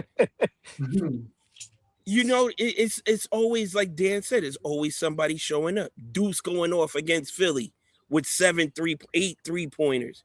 Shamet coming in for 15, 20 minutes, getting a quick 8-10 points. Jordan Clarkson, as long as I've been watching NBA, I've never seen Jordan Clarkson play defense like this and hit the offensive glass like this. Never. He was out there to do one thing, go get a bucket. We'll worry about the defense. Like, we'll hide you on a non-shooter. You at least just try to stay in front of him. This man is a willing participant on defense, man. You got dogs. Everybody's a dog. Alvarado's a dog. Huck Porty, even in his minutes, the limited as they are, he's a dog. They got bodies on top of bodies on top of bodies to throw at these teams. And this is why they keep on saying the Knicks team is deep. They're stacked. I don't know how they're going to keep this team together with the ancillary pieces after the season's over. If we do win it all, maybe we say, fuck it, go over the tax level player exemption, because these guys are such in sync and lockstep with each other right now that I would love to see how this looks during the regular season. But hey, I'm not mad at it right now because it's clicking at the perfect time. And the Spurs, even though we took care of them earlier in the season, they haven't seen this Knicks team. We played some nail biters with OKC. They haven't seen this Knicks team. Nobody in the league has seen this Knicks team, and they don't have time to adjust to this Knicks team because the time in between games is so finite. And these guys, if the Knicks clean it up today, they're going to be sitting on their asses dissecting everything that both teams do for the next 2 or 3 games. Now this series is definitely going 6 because the Spurs won last night. So it was a race to 3. No, OKC won. OKC's up 2-1. OKC I just won had to last night? check. I just had to check. OKC is up 2-1. Okay. I thought it was 2-2 now. No, What? The Thunder won 123-108. It's Okay. 2-2. It is 2-2 now. Yeah, it got to be 2-2. They was up Hold on. 2-1. Let's see. Now I'm looking at it right now. 2-2. Friday. Oh no, they played last night. My bad. So it's They played last night, yeah. You're right. You know, I didn't scroll down. That's my dumb ass bad. I didn't scroll down. Yeah, the Spurs won last night 103-82. You're right. That was a whooping. Whooping.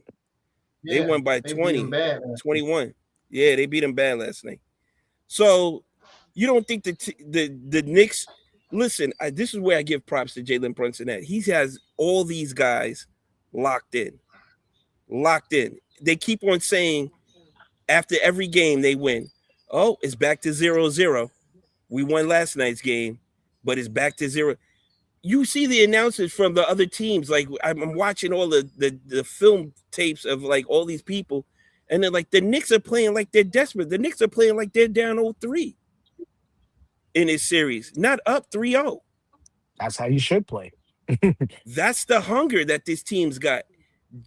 And I don't know if anybody picked this up. They interviewed Brunson after one of the games, and he said he was talking to Bridges. He said, this feels very familiar.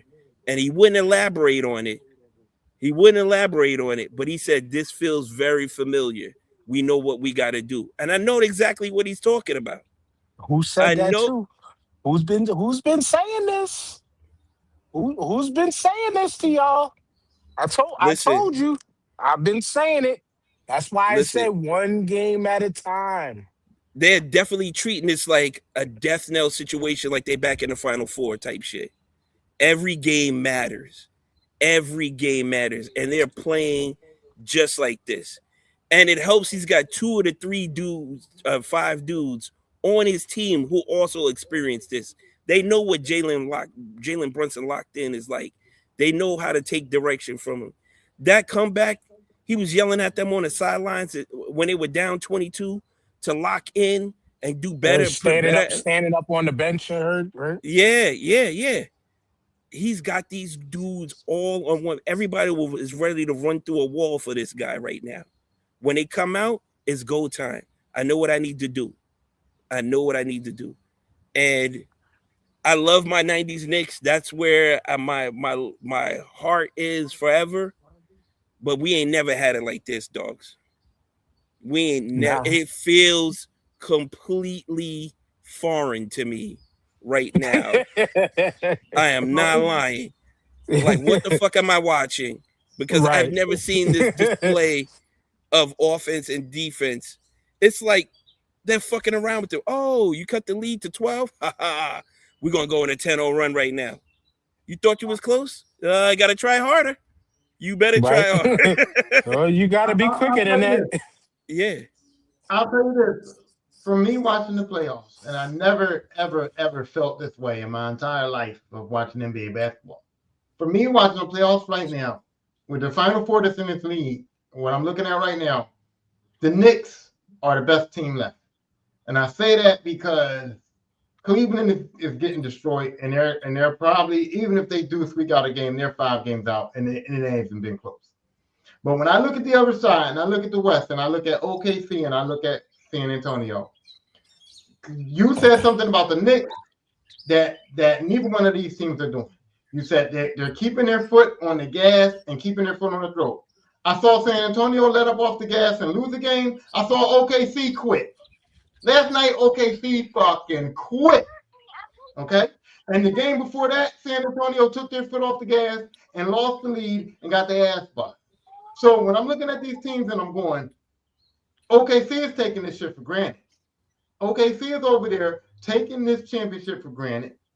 San Antonio is over there going, hey, playing for another game. And the Knicks are going, yo, we got to take this shit. We got to win this shit. And it's every single game, and it's every single time, and it's maximum effort. And so when I'm looking at this Knicks team right now, I'm not seeing that nowhere else. Because I've seen the team fucking take their foot off the gas. I've seen the team quit. And those are the teams that everybody's saying going to win. And I'm like, with that mentality in the Western Conference Finals, to quit in the Western Conference Finals, do you think you're going to beat these Knicks? Ain't no way. Tyrone, I totally agree. Because I totally agree and I'm not saying that just as a Knicks fan, but I'm saying that as I have watched more of the Western Conference games so far because I stand by my jinx of watching the Knicks. I can peek in and out. I'm not going to sit and watch a full game because I don't want us to lose. I don't. You gotta watch the last game, Dan. If we're up, you gotta watch. Chill. I got this. Chill. We got this. And I don't want to be the bearer of none of that. But to what Tyrone is saying about the West, number one, both teams are too reliant on their superstars. Too reliant.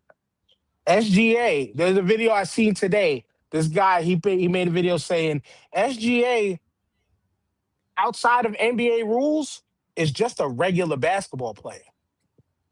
And then when you put the two and two together, it's like, yo, this is legit. Because he was like, yo, he said in FIBA played for Canada, he struggled.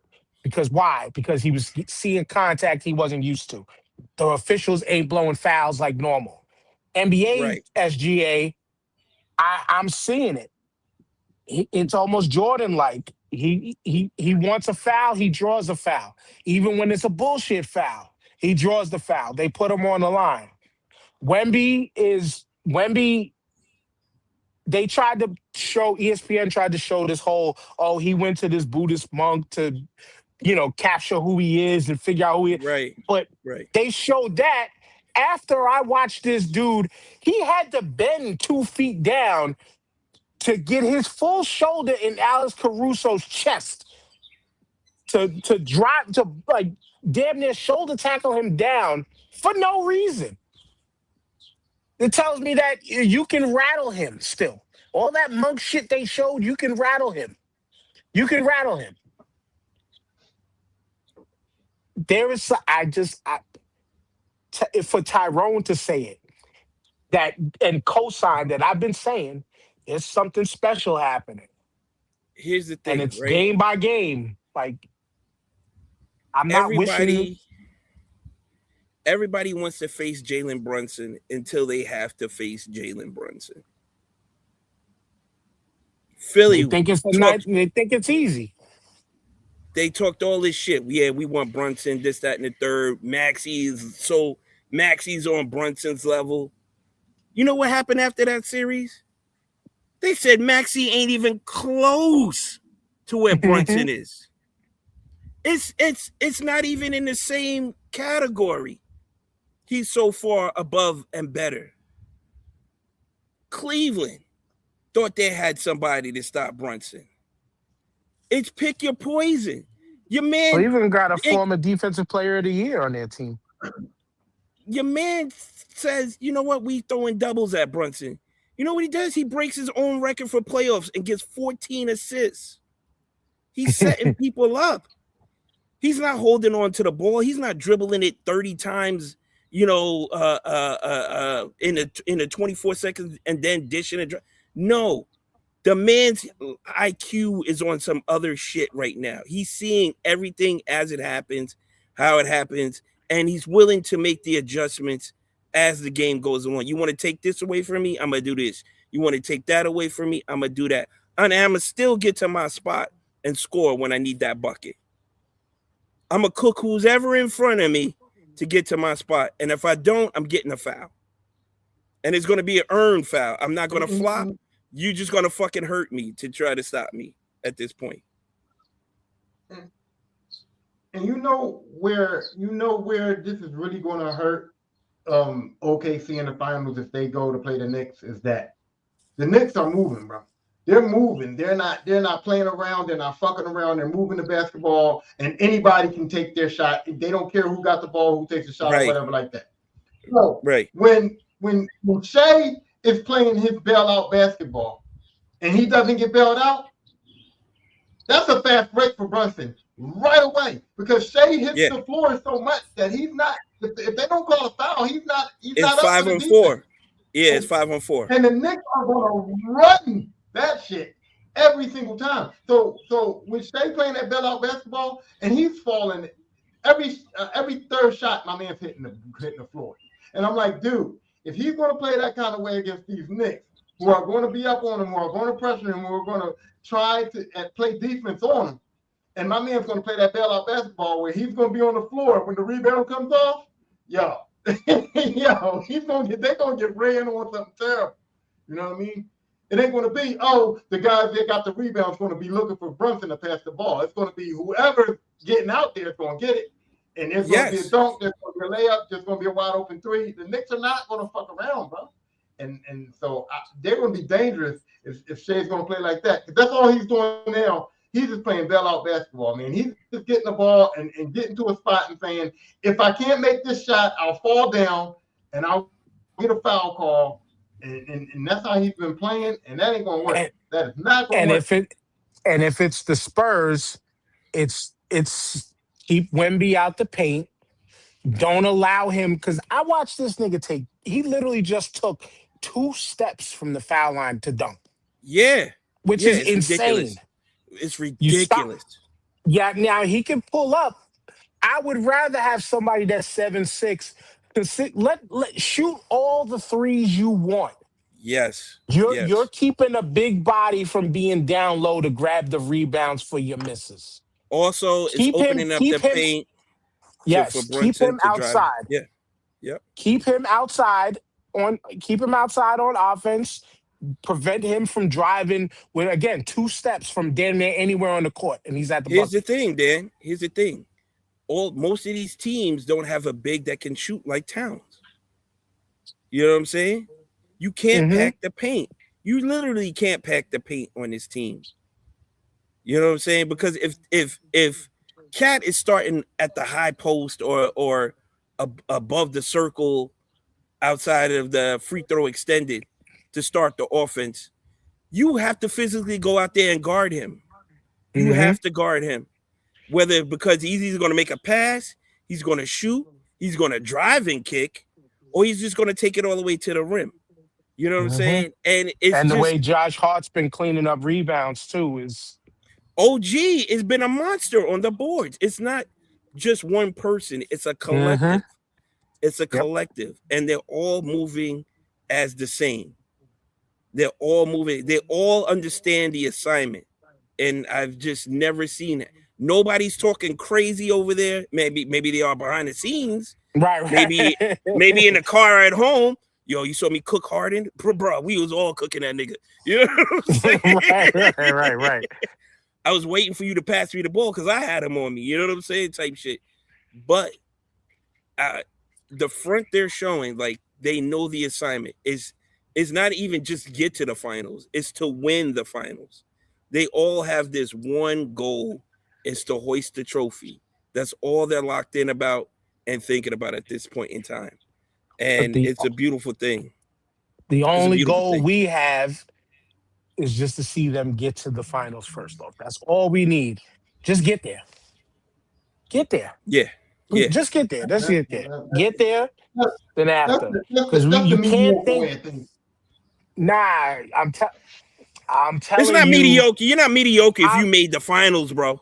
That's not mediocre. I'm telling you, you can't think too far ahead. You can't think too far ahead. One game at a motherfucking time.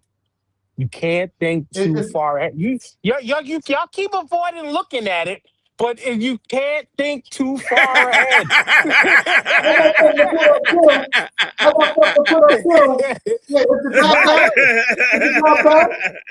No, the job not done. Is the job done?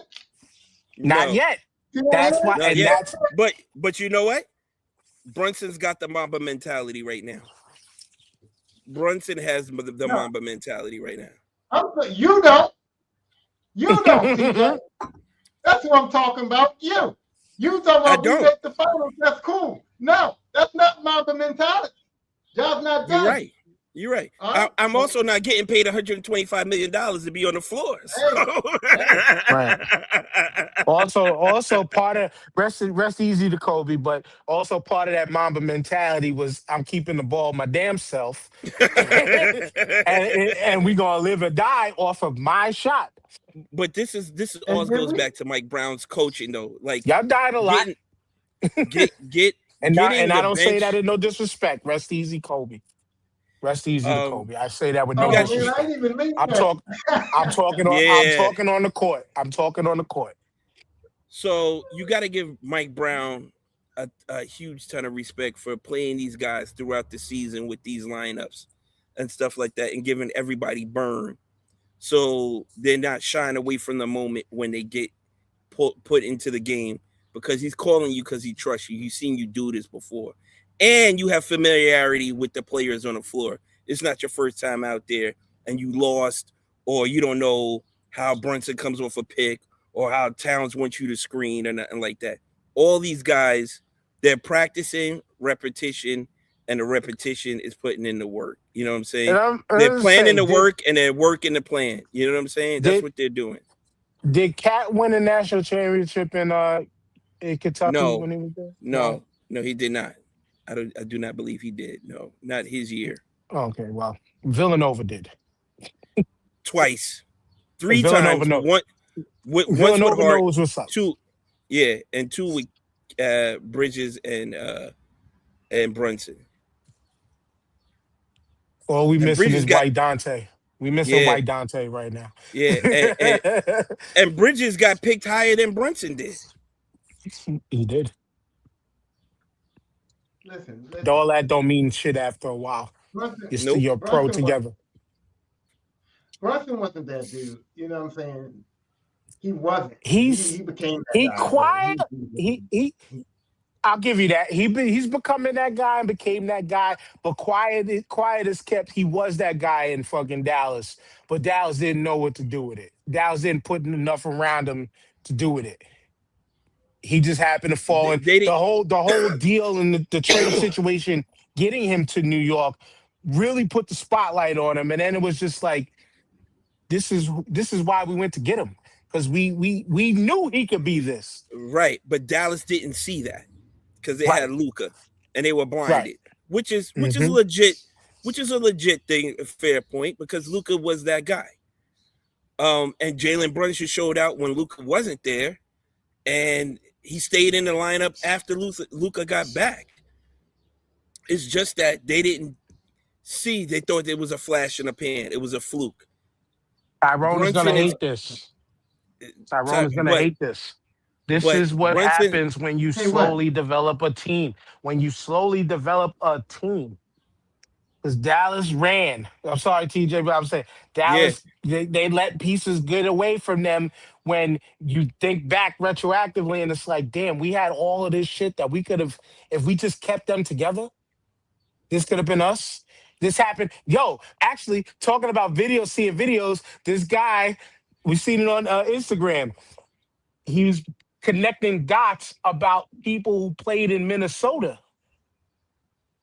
And everybody who funneled through Minnesota and left Minnesota to then win championships the next team that they played with the next year. I ain't jumping the gun, I ain't jumping the broom. I'm just saying. This is what somebody else pointed out. You know what I'm saying? Talking about Cat and I don't Philly, know who else, Philly, but Philly did the same thing. Philly did the same thing. And they traded McCain for a bag of chips and a quart of water. And now he's dropping 25 and 20 in the playoffs for OKC as a backup when they could have desperately needed that to help Maxey in Philly. They don't have a point guard in Philly. Maxey's not a point guard. He'll never be a point guard. He's what Brunson is, a shooting. He's a two guard with some point guard tendencies, but he's not there to run the offense. So they didn't care about that.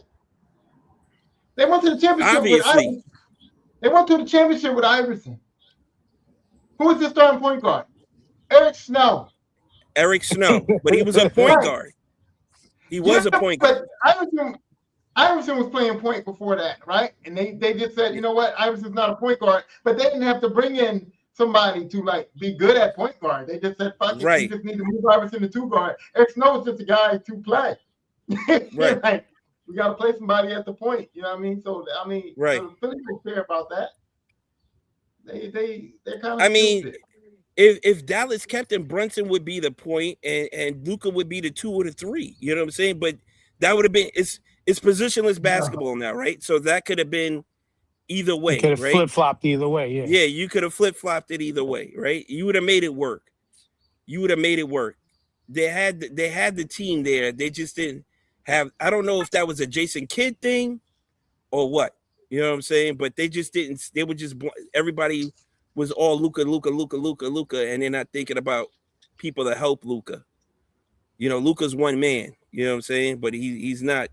You know, it's Luka on 4 versus another 5 people. Luka needs to dish it out to somebody he can trust. You know what I'm saying? And he didn't have that. He didn't have that. So like, shout out to the Knicks front office again. I don't know how Leon Rose was not one of the top 3 candidates for GM of the year this year, but the Knicks hate and the Knicks vitriol is just so ingrained. I don't know. It's like they couldn't wait for the Knicks to suck and to suck for such a long time. And now they just carry that narrative over into everything. And you see what's happening right in front of you, and you still make excuses for it. And they're just like, come on, man. Even on ESPN, they still talk like Cleveland lost more than the Knicks are winning.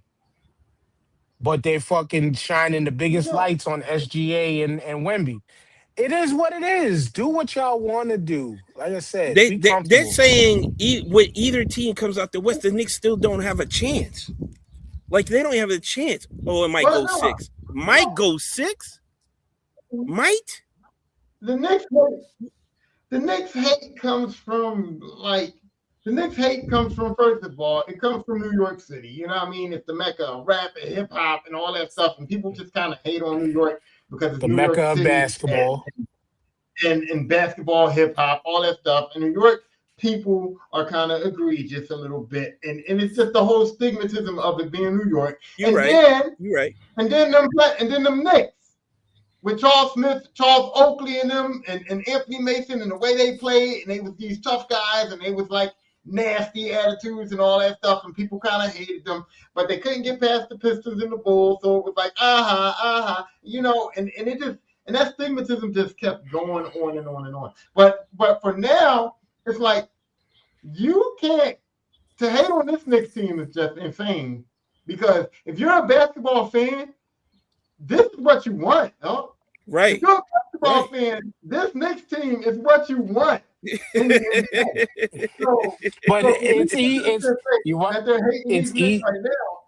cooking, Dan. Let him go. He's cooking. Let him cook. I was giving him the love of, they hate us because a huge portion of our fan base a huge portion of our fan base are assholes who don't know how to act. But give us grace, because allow them to not know how to act. We haven't been here before in a minute. It's been half these kids that are acting wild right now weren't there for the 90s era that we were teens and in our early 20s for, that we had to take all that fucking abuse for. We were there. We were there. That's why we can understand. We as grown adults can understand. Chill, slow down. Y'all have y'all fun, but slow the fuck down. You know what I'm saying? I'm not gonna lie. If the Knicks do complete the job, there'll be a crater of smoldering smoke on 33rd and 7th Avenue. Oh, 100%. We called that for years, and we still stand by that. I'm hoping it happens. I'm hoping it happens before my surgery, so I can still be up on my feet. You can get on your overtime and shit. I'm telling you this. If we do, that episode is going to be in person. We're not doing this virtually. Okay. We're not doing this virtually. I'm with that. I'll go wherever. I'm thinking so crazy because as I'm watching the playoffs, I'm like, okay, do you like Cleveland? Because if you're not a Cleveland fan, you don't fuck with this team. You don't fuck with James Harden. You don't fuck with this team quitting and getting back. You don't fuck with if you are not a Spurs fan, you don't fuck with the Spurs. They're relying solely on Wemby, and at times they look like they're confused, dog. They look like they don't know what to do. And then you got OKC, a small market team. Yeah, they won a championship last year, which was egregious. But these dudes, he said like egregious. These dudes is like Flop City, bro. They're not playing like the OKC is like one of the worst teams to watch play basketball, bro. They slow the game down. They're flopping all over the place. It's not good basketball. It's not exciting to me. I don't like that team. So if you're not a fan of any of these teams like me, that's just in it now just because I'm a fan of basketball, and you're not rooting for the Knicks, something is wrong with you. Like, so question for you. Hater, yeah. Question for you, so we could move on and get close to wrapping. How much of this level of respect is because you're here with us on a weekend basis? Be honest. Because you had prime No, Knicks hate often, especially during the regular no, season. no. But See, how here's much, the how problem. It's reversed. The level of disrespect that I have to the Knicks is because of y'all. That's exactly what it is. If I would have loved y'all, I would have had more respect for the Knicks in the regular season. I was disrespecting them because I had to come okay, here. You know what I just wanted the well, honesty. Thank you. Thank you. well I just said, wanted the honest sir. answer. I just Well wanted the honest said. answer. I wanted the That honest was answer. well You gave it said. up. You gave it up. You gave it up. But That was well nonetheless, said. we like I Man. said, we are in the right position that we want to be in. We are proud that we've progressed the way that we were hoping and looking for us to progress. And then we just gotta hit the mountaintop eventually. That's all. We just gotta hit the mountaintop. But Like I said, it's been a historic run in NBA history. They've never seen this before, and it mhm. just happens. If it was any other team, they would not stop talking about it. Trust me on that. If it was any other team, they would not stop talking about the numbers that this team is putting up on a nightly Mhm. basis. But And the because it's New nerve, York, they got to report it to respect it because it's history. It's history, and and they got to the respect history. nerve, the nerve for ESPN to have one of their main home bases in New York City too. You know what I'm saying? Right there, South Street Seaport. Yep, They there. they A there. fucking nerve. But it is what it is. But talking about being trying to get to the top of the mountain, Tyrone, Ray J hit the bottom of the mountain in hilarious fashion. What the fuck happened with that? So, so here it is. The Aiden Ross sets up these celebrity boxing matches. These celebrity, well, they're not even boxing matches no more. Now they're MMA fights. So it's basically like a celebrity fight where you get in the ring and it's sanctioned and you can do whatever you want. You know, it's WWE shit, wrestling, MMA shit, boxing, whatever you want to do. And so Ray J was fighting this parody rapper, Super Hot Fire, right? And in the first round, I don't know what you want to call that because the guy Super Hot Fire didn't even throw a punch, didn't even attempt to hit Ray J at all. And Ray J was kind of wrestling him. Then Ray J was kind of trying to box him, and Ray J was just looking stupid, and the whole thing looked stupid. And I was just like, "This is dumb. This is gonna be fixed. I don't even want to watch it." Second round, my man Super Hot Fire came and started throwing them back. He started throwing them hands. And Ray J didn't know what to do, dude. Ray J had no answers for him. He was not prepared at all. And then my man caught him with the hook, and Ray J was out, dude. Out. Referee, it's over. And I was like, damn, Ray J got knocked the fuck out. But the worst part about it was after the fight. After the fight, Yes. they did the post-fight interview, and Ray J starts going, "Hey, Super Hot, what are you doing? You knocked me out. You knocked me out, and you fucked up all of our money. This fight was set up. I was supposed to win, and now I'm sitting here going, Oh, he said that? yeah." I, He said the fight was damn fixed. He near was close supposed to to win the it. fight, Damn near and close to Super it. Hot knocked him out, fucked up all of their money, fucked up the bread, fucked the whole game up, right? And I'm sitting here Wow. going. And I'm sitting here going, bro, you just admitted that you got knocked out in a fight that was fixed for you to win. You know, Oh my so, God. so now I'm sitting here going, if the fight was really fixed for Ray J to win, that tells me that it was scripted for you to take a couple of punches, to make it look reasonable. And your ass Right. couldn't even handle the script. Like, Right. like It it was was like supposed to be those body shots. It was supposed to be his, body shots. nah, like, that nigga's they was chin at the went off the meeting going, script. yeah, they was at this meeting going, yo, we gonna make it believable. So in the second round, my man gonna tag you a couple of times, and then you gonna come back for the third, and you gonna pull out the victory. And he couldn't take the little tags in the second. He went down. Jesus. He couldn't get up.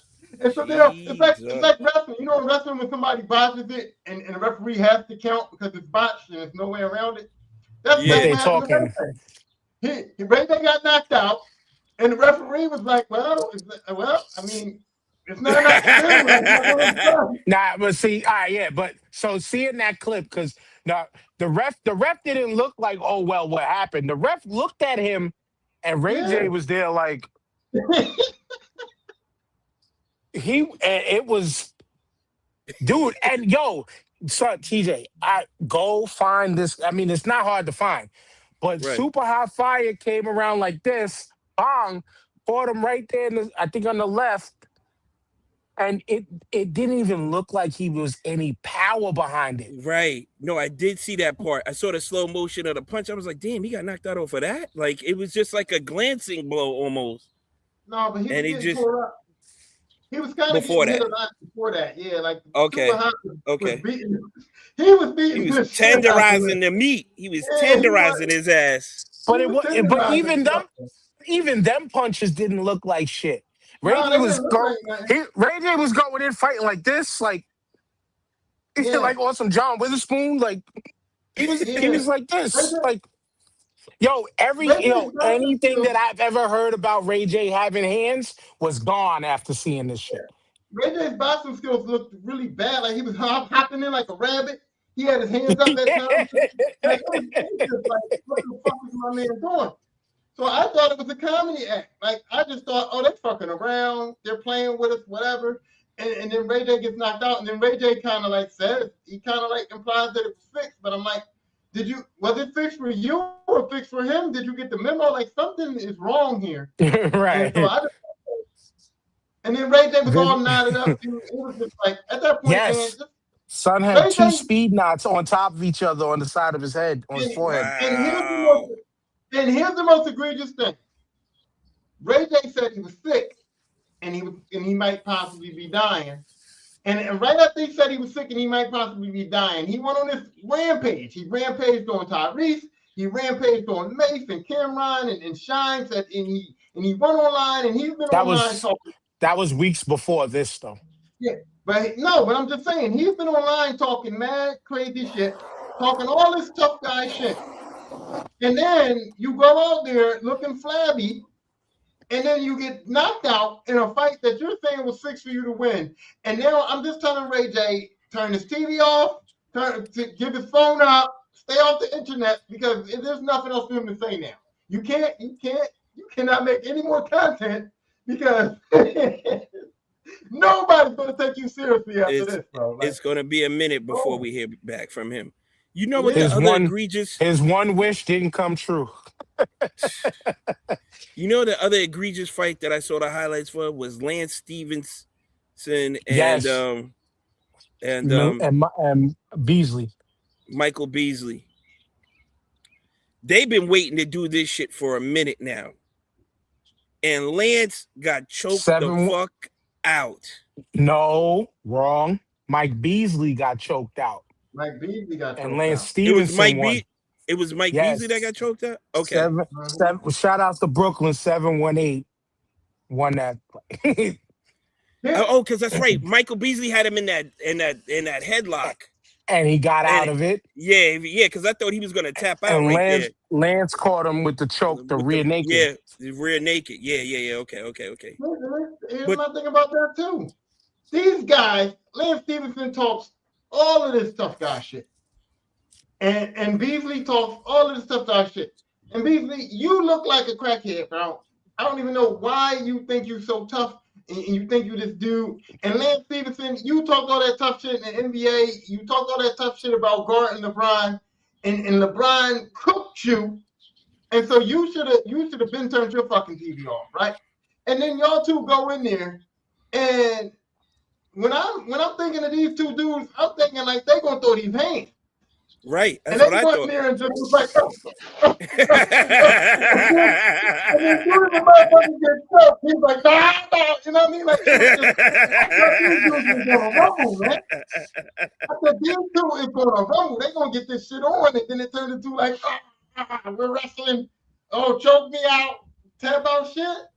So I'm just like, this all goes to show This all goes to show nobody can fight, bro. No, These cannot regular fight. dudes, they cannot fight. They cannot fight. As a Tell you, y'all don't professional, make as a y'all don't make me professional, I would do these shit. Y'all don't make me famous enough to get in these shits. I do these shit. Every You time I motherfuckers see think- shit these like this, dudes every time I cannot see fight shit like in this, real I'm life. like, yo, like, why can't they call me? Yeah, because I'm thinking myself, I too, want right? the smoke. If I'm a celebrity, I don't care what kind of celebrity I am. I don't care where I come from. I don't care nothing. If somebody says like, "Yo, you a celebrity. I want you in a celebrity boxing match. I want you this and that," and they say, "Hey, it's gonna take place in 6 months," right? I'm calling That's too much time. TMZ. I'm Yeah, calling the yeah, money team. I'm going down there with Floyd. And I'm gonna say, Floyd, listen, I Yeah. know I ain't gonna be you, Yeah. dog, but give me everything you got for this 6 months. Because I'll be damned 6 if I go months in there and fucking embarrass and myself, embarrass bro. yourself. Yeah, Right. no, they better say it's 3 months because 6 months is way too long for me to prep. That's Batman prep Yeah, time that's what right I'm there, saying. bro. Right? That's Batman prep time, bro. Because I'm I'm saying, gonna be the way in the best shape of my life in 6 months. I'm saying though, like the way you was just saying it, like if it was me, Tyrone, like yo, nigga, you're in Philly, you're good.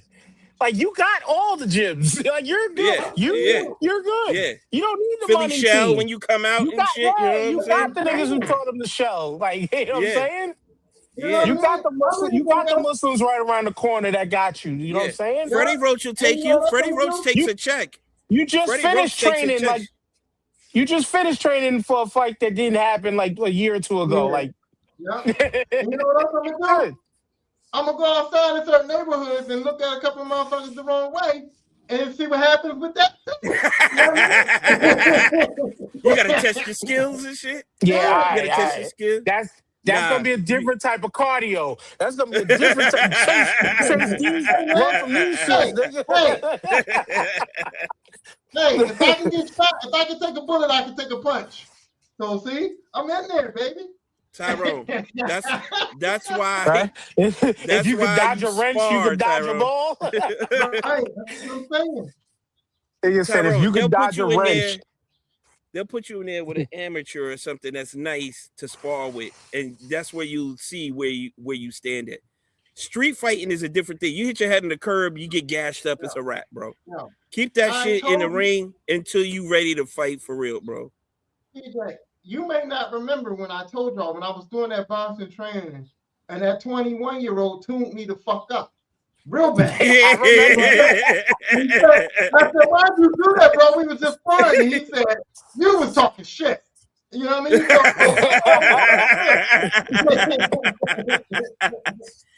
There's You know what I'm plenty saying? of people But- in the gym that's waiting to get at you, dogs. I'm just looking at these dudes and I'm going, you knew this was happening. You signed up for this. You talked shit on the internet about it. And then you showed up looking like that, bro. Like, Yeah. it ain't no way. It ain't no way. Couldn't be me.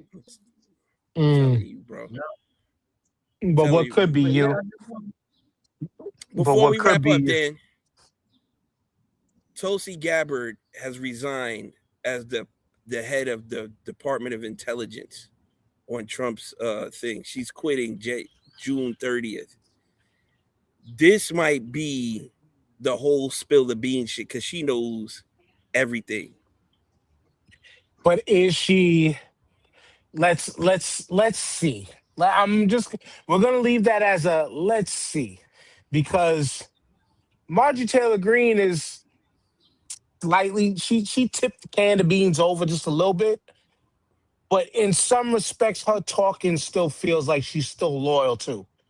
Yes. Yeah. You know what Yeah, I'm she's even saying? said that. And the She's other even thing I said wanna that. say, but and then there's also some people resign so that they can spill the beans, and some people resign so that they don't have to. So we also got to see which side of the thing she's on. Is she resigning because she don't want to spill the beans, and so she can get out of it, and I not think have to be questioned or not have to, or is she resigning because she's like, I'm done with it, and I'm going to tell some shit. You know what I mean? It's two sides. I think she's more. I know I'm about to get fired from Trump, possibly too. That's what I think it is. And But I also think when she got questioned and they were grilling her during the Senate hearings, she gave away a little bit too much game. And they were like, bro, what are you doing? Like, you know, you got to lie to these people. And she's like, why? This is what Right. happened. No. Well, see that's what's scary to me now too, because now if she's resigning to save face of a firing, then that means she's probably not going to talk too much. Because for me, I'm thinking like, yo, if I'm going to talk, I'm gonna have a reason to talk. So I'm gonna let these motherfuckers fire me so I can be, you know what I mean, ready Right. to go when they do it. Right. So resigning is kind of like saving face for them. So maybe she just wants to get away from everything and chill out. You know what I mean? Well, like Dan Right. said, we'll see. We'll definitely see. But it's just, this is like a slap in the face to his administration, especially, you know, it's the summertime and, you know, Congress is going on their summer break after, you know, in another month or two. And Like then they when they haven't been come on back, break already. right. And when they come back at the end of August, early September, it's all about midterms. It's Mm-hmm. all about midterms. And it's save your job time. It's literally save your job where you're at time. And Which everybody's going to be trying to cover their ass. something I got educated on last week that I didn't know and I had to look into it. And I was like, oh shit. We definitely got to pay attention, get out and do what you got to do for these midterms and all that stuff because the what I saw a video. This woman was just like, yo, we have to really pay attention to what's going on because it's not that the right is just going for like full control. And I lost y'all. Mm-mm. It's not that the right is just going for full control. It's that the right is going for 2/3 of Congress and the Senate. And if they get 2/3, they got the right to rewrite the Constitution. Yeah, it's all bets off. And that's so their fear for the midterms is real. But we gotta, as a people who aren't with their bullshit, we gotta apply pressure.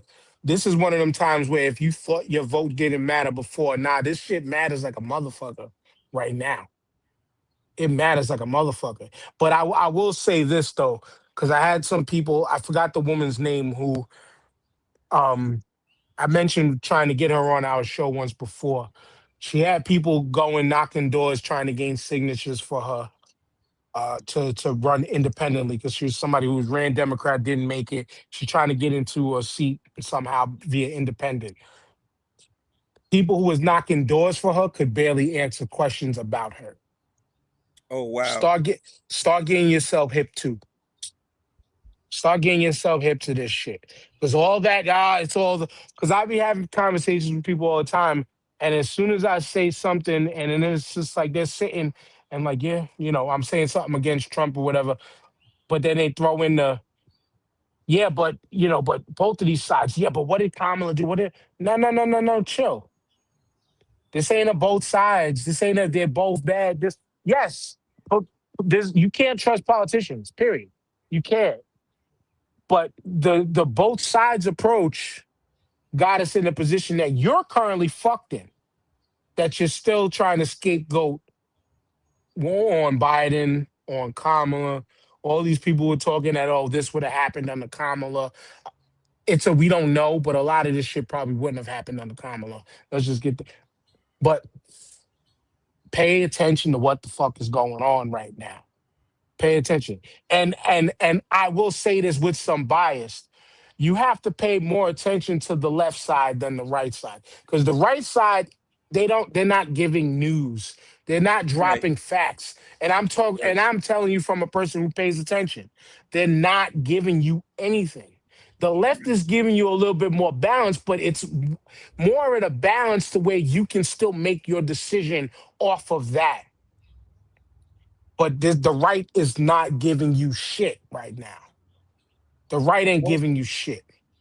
Also, did the greatest deal maker ever say he was going to give Iran $25 billion of their money back for the negotiations for the Strait of Hormuz? Did I read that correctly?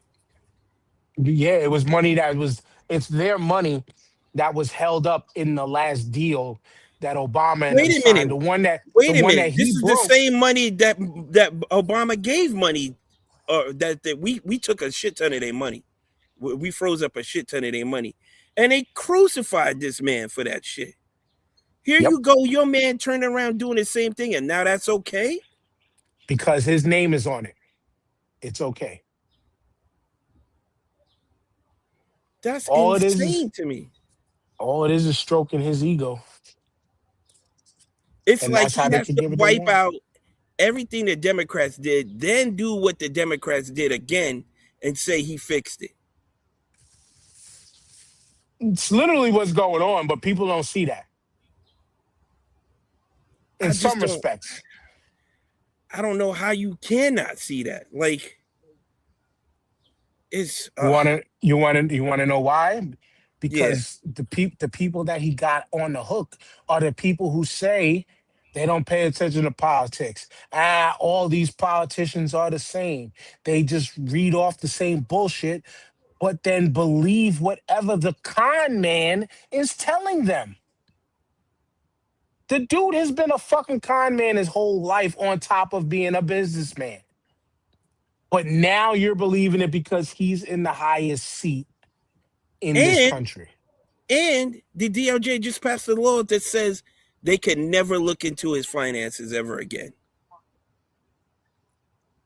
And some people will sit back and say, well, he's the president. He should be able to. They only say that he should be able to because it's him. Why? Because he is the perfect puppet to get what they want. This is why we got to pay attention to where they never get to 2/3, because he is the proper puppet that was established within Project 2025 to why they can get whatever the fuck they want, because he is just a puppet. I don't think You give me He, my crumbs. He's the only president who's profited off of the presidency as much as him while president. Nobody ever, ever. The listen, man's made billions of here's dollars off of trying to allow Nvidia to China. He's made billions of dollars off of fucking, yo, this drug is fake good, crypto. but he bought fucking stocks in said drug companies. He did the same thing. I forgot what other industry. He bought stocks in some shit only to prop them up to see their shit shoot up. The thing with the Trump phone has never come out. They put down payments on it and Made everything. 59 million. Now they to put in think, the writing, they say you may not receive this product. You may or may not receive this product. think about what Dan just said, right? They put a guy in a puppet. Now think about a person that they had to be able to pull this off. They had to have the most narcissistic person they could think of in order to pull this off, right? They had to have somebody Right. that will stand on racism, stand on womanism, stand on all of these crazy things that he's doing, right? So yes, Trump is that perfect dude for what they want the agenda. Because he is that guy that is so Yeah. egotistical that he will stand on everything that he does. You know what I'm saying? And he's that guy that when they say, hey, you can do this, he's stupid enough to go, oh, I can. He's that guy that thinks that he's got ultimate power. And he's that guy that's going to stand on it. So, yes, they picked the perfect puppet Puppet. to Yes. to do all of this shit. I've been saying that shit forever. And, And it's just as simple to stroke his ego is allow him to get off the bullshit that he's been getting so we can do the ultimate damage over here. yeah, Right. because even if I was in it, even if I was the president, I was this dude, right? There comes a certain point where you got to look in the mirror and go, oh no, that's some bullshit. And they got a guy that will never do that. Will never do that. He'll take everything. You know what I mean? Mm-hmm. Dan, to your point, I don't think they'll ever get 2/3 of the House in the Senate. I just don't think that'll ever happen. I hope not either. But well, I've also said that this guy is going for king shit, and I hope that don't should happen either. I Put the don't balls think in motion. The when ball, yeah, the you ball is in motion. Yes, when you get away with what you just mentioned, to where nobody with the last name Trump can have their taxes that's in his family and can have their taxes ever evaluated, ever questioned, all because it got exposed that this billionaire only paid $750 in taxes a few years ago. And now we can never investigate into this again. There's a reason why he made it a problem when he ran for president. But yet, when everybody else ran for president, here, no problem. Here, take my. Yes, this is a part of the process. Here, take my information. This guy, it's not a problem no more. do you think they'll That does change the law back if a Democrat gets into office or something like that? if if if we can escape the path of shit, Right, right, The King's Road, not the wrestling King's Road, but if we can escape the King's Road shit that he's on right now, then what's going to happen is everything that he's doing, the other person's going to now have to play the reverse Uno card, just like he right, was doing against everything that Biden. We got to right, remember, right. call him Sleepy Joe all you want. Joe Biden cleaned up the mess that motherfucker created in 4 years. He Yep. cleaned it up, all for him to get back in office to fuck it all up again. Just Yeah, we like, don't. side note, the alleged 700,000 New Yorkers who are writing to try to get Mamdani out, this motherfucker closed and brought New York City's budget gap down to zero in 3 months. In Yeah. 3 months, put New York back into a proper position, all because of what that other motherfucker did, Eric Adams did, who put us in this fucking hole. But people are signing to get this guy out of office who just wants right by you, the fucking people. You are allegedly signing to get this guy removed from office who's just trying to make sure that every New Yorker has a fair shake. Every New Yorker can afford to survive and live in this city. But you want that gone? Y'all are some fucking clowns. Y'all are some real pieces of The shit people out that there. are voting on it, it don't affect them. You know what I'm saying? It's like when the But people are but complaining about free buses and shit like that. They're like, motherfucker, you don't take the bus.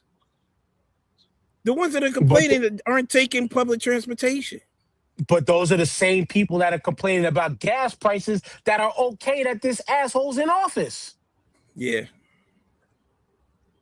yeah. You know what I'm Eric saying? Bannon, It's Eric Bannon was right. He said if they win the midterms, they're going to jail.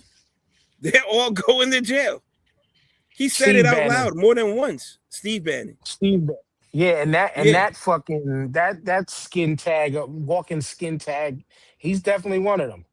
Cause yo, like this is the game that how do you allow this guy to allegedly settle a $10 billion lawsuit you had against the IRS with all your puppets in play to make sure that this can happen? You decide to withdraw the lawsuit but settle on 1,776 billion dollar, which again, the sign I did that $1776. this exactly. You get what I'm trying to say. Just making it a sign thing of 1770. Remember this too, my bad, because I'm rambling. The same 1776 that was supposed to get paid to the military, but these soldiers never got that money yet either, right? But you allowed this guy to create now this fucking slush fund to fucking pay all the people who just committed one of the ultimate crimes in January 6th and others who said that they were against Biden. I mean that Biden's administration did something against him. Why, And as Steve Bannon, why would you say, sorry to cut you off, why would you say no, you if good. the Democrats win, we're all going to jail if you didn't do something illegal? Why would you even say that? If you know you did something illegal, if you know you didn't do anything illegal. They're in the era where they can say all the illegal shit out loud because they know shit ain't gonna happen to them until it happens. These motherfuckers can come out and say right now, we're going to chase banks all over the nation right now and then get away with it. What They what's wanted illegal? to. What is illegal in politics right now? Nothing's illegal. Our president has 33 Right, felonies, and he's the right. president of the United States, so shit ain't illegal. There's nothing illegal in politics right now. It's just whatever Trump says and however he spins it to make it work. You can do whatever the Yep. fuck you want. It can be against every law in the book, but if Trump says, hey, no, he didn't do that because of this, that, and the other, and they play the spin doctors, there's nothing illegal. Okay? Yeah. Which when it comes to the slush fund thing, they're building a whole committee or whatever, whatever. And you see how fucking JD Vance comes out and says, you can be a Democrat too and file for this if you feel like you were wrong. But yet they're building this committee to go through all the applications. So they might give out maybe $100, $500 to a couple people. But guess where that money really ultimately is gonna go? The ballroom. To Trump. The ballroom. It's gonna The ballroom it's needs gonna to go get done, bro. it's gonna go right to Trump. Like, and it's like they're not hiding this shit. They're not hiding it from us. They're not hiding It's it. right in our First, face.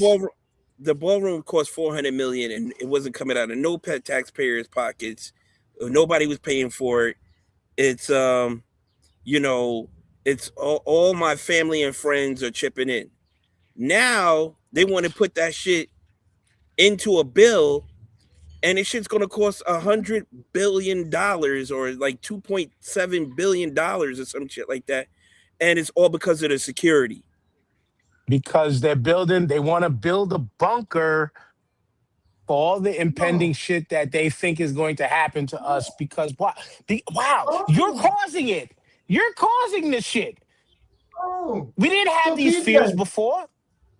so TJ, now we need the ballroom that Trump was supposed to want to build. Now we have to have it because the shooting that happened in the other ballroom wouldn't have happened in his ballroom. And we don't think we Right.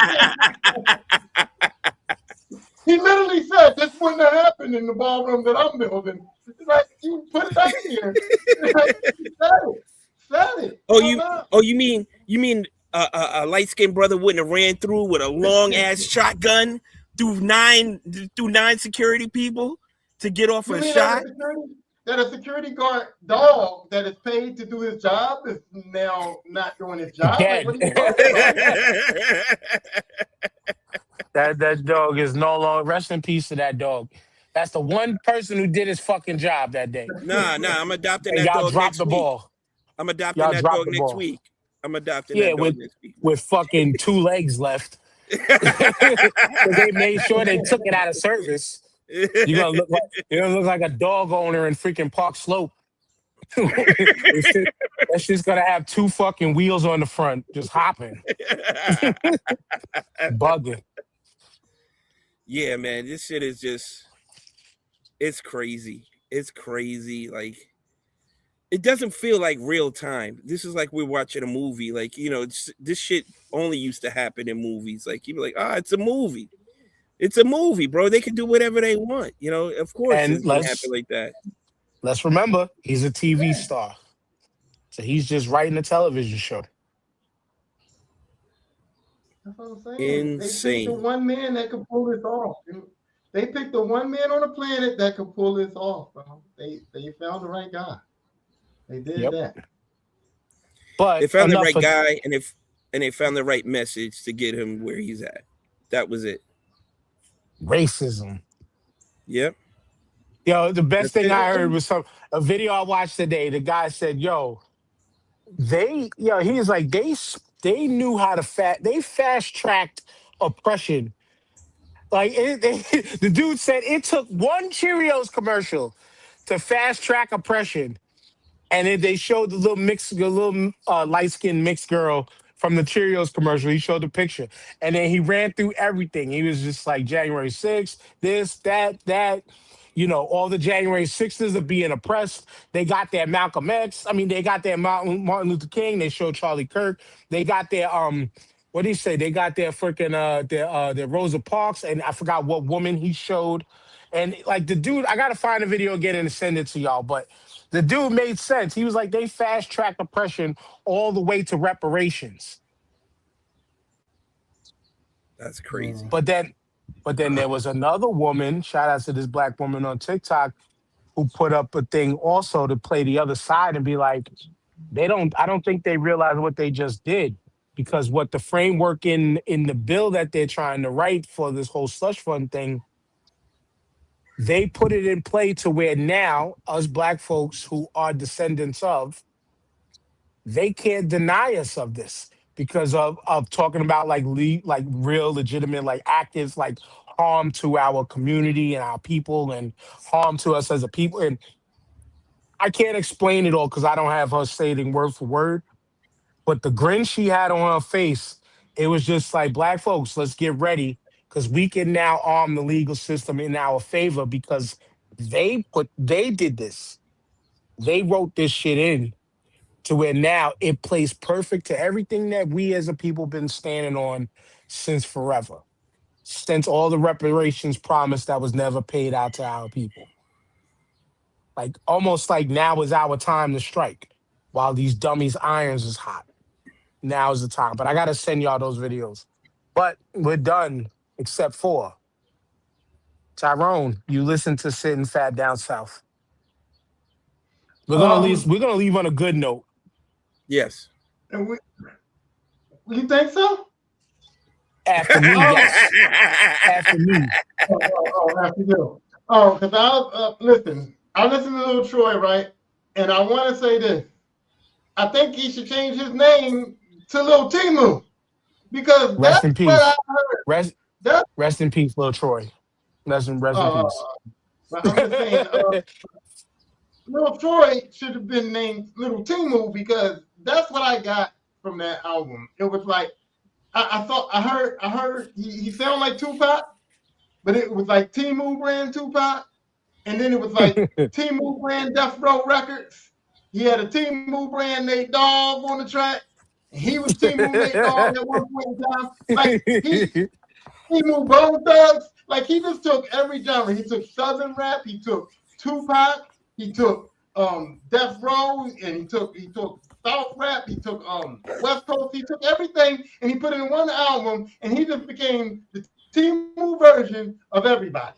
Because I was like trying to like it, but it was just like, oh, he sounds like Pac here, but it wasn't quite Pac. You know what I'm saying? You know what I mean?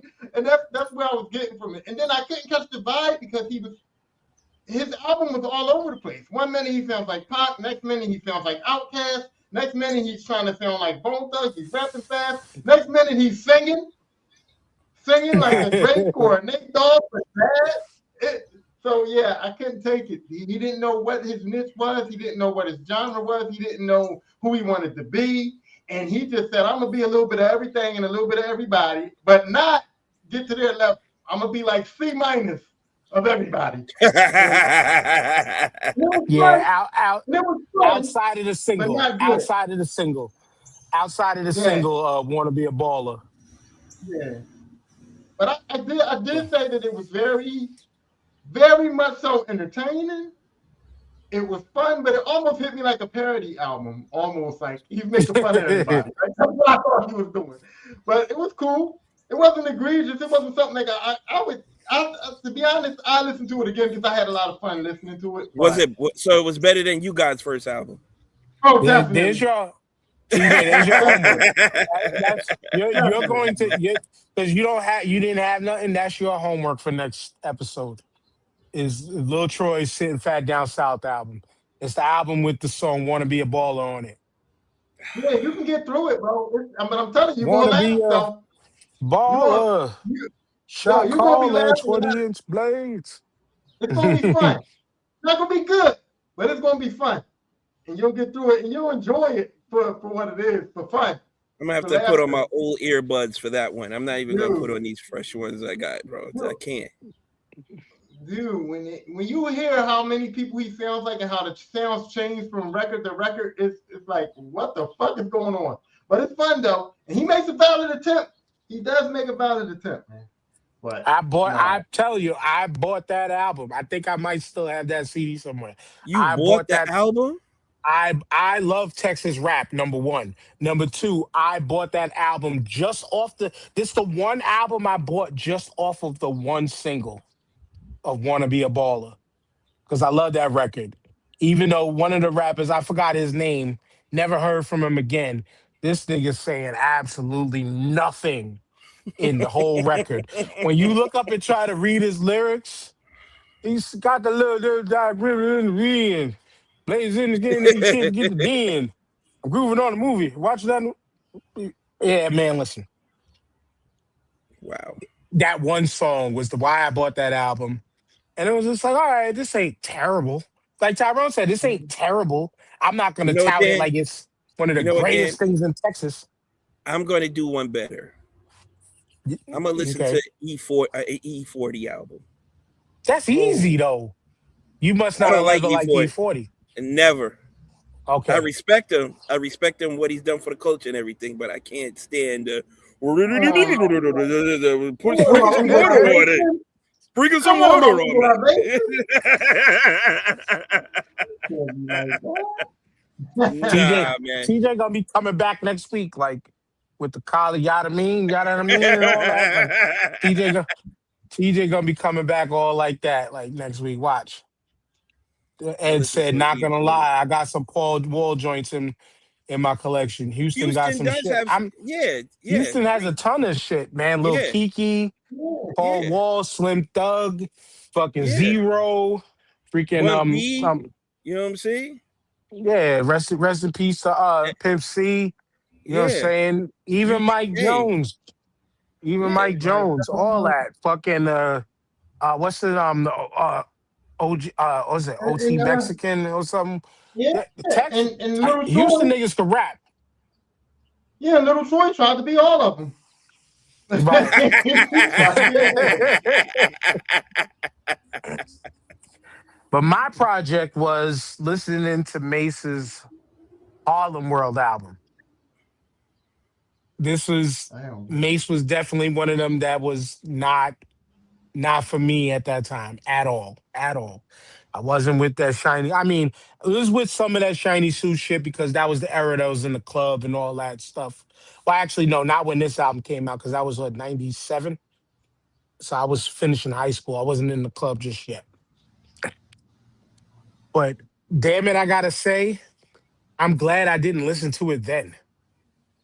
Because listening to it now with open mind, way more open ears, I felt bad for Mace. I actually, number one, I actually like that fucking album far more than I enjoyed Cam's Purple Haze album. But like I said, with Cam's album, it wasn't bad. I could tell where it wasn't for me. It wasn't bad. But the Mace album, I can actually say I actually fucking like this album. But why I Don't say say it again. I I f- think throwing up. why I can say I felt bad for Mace is because you can clearly tell. You can clearly tell Puff's vision was all over him. Yeah, And I don't say that in a reflective baby oil vision way, but just the production of the production of the songs, the quality of the song topics, the song everything. But when he was still allowed to slightly be Murder Mace, I felt it. And when you continue to listen to the album, it felt like he was holding back so much. It felt like he was holding back so much. And it was like it was feature heavy. Like there was another one of those that was a lot of features, but he stood out on his with his features. That's what a lot of people don't tend to sometimes tend to not do when they got feature heavy albums. He actually stood out amongst said features. He actually the features that he had was that late 90s feature where they came on and just did the hooks and not many gave verses. right. He stood toe to toe on the records he was with DMX on. You know, even like was it 24 Hours to Live was on that joint, I think. Mm-hmm. Mm-hmm. And X belonged on the end of that record. X belonged on the end of that record. But Mm-hmm.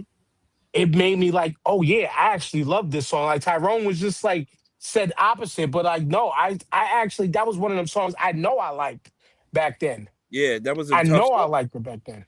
Yeah. And then funny enough while listening to that record, it also was just like, damn, now at this time I actually like every single rapper on this record, because at one time I was not a Black Rob fan, but I grew to fucking love Black Rob, especially when he transitioned over to Duck Down, released Mm-hmm. the album with Duck Down. Then it made me say, oh shit, all right, you know what? I might have been sleeping.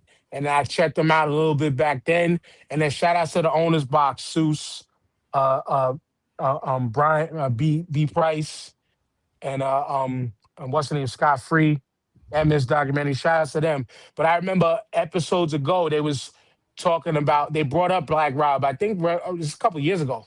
And just something just said, you know what, let me go run this album back again. And I was like, damn, like this shit was hard. And I slept on it. That Black was Rob the was album I nice. slept on. Yeah, Black But Rob I'm was nice. saying his first album was the album I slept on because Right. I wasn't digging him with the whole bad boy shit at that time. Right. And then like the Locks, like I famously have said it, Jadakiss was the last member of the Locks that I like started to enjoy.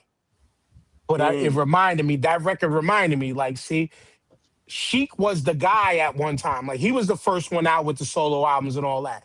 And Mm-hmm. still to this day, niggas sleep on Sheik like he's not the weakest link. There is no weak No. links in the lock.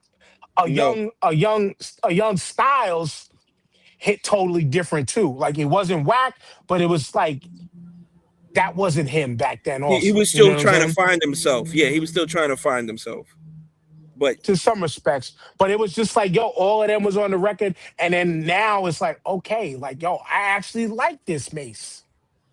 Like I actually, I'm not Mhm. gonna sit there and be like, yeah, I've been a fan. I will never be like I've been a fan all along. I fuck with Mace now. You know what I'm saying? Outside of the happy trying to the bad boy shit, which was this album, was the bad boy shit.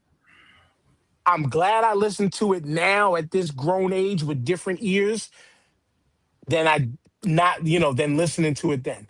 Because if I listened to it then, I might have came on at first with the same disdain that I had for Fab, I had and then might have and be like, all right, nah, I didn't have none of this for this album back then. I didn't have none of this. And to hear it with fresh ears now, my bad for staying away. I actually right, like it. I wouldn't have bought it. I wouldn't have paid for the album. That's why I'm right. appreciative of this era. We don't have to maybe buy the shit just to get the what we want. You know what I'm saying? Yeah. maybe that's where my anger stems from because I think I paid like $25 in a time where I didn't have $25. And I think that's what my insanity. But no, I come from listening to. I was listening to like Horse and Carriage. I was listening to like Murder Mason Cameron Giles, like before Mace Right. came out.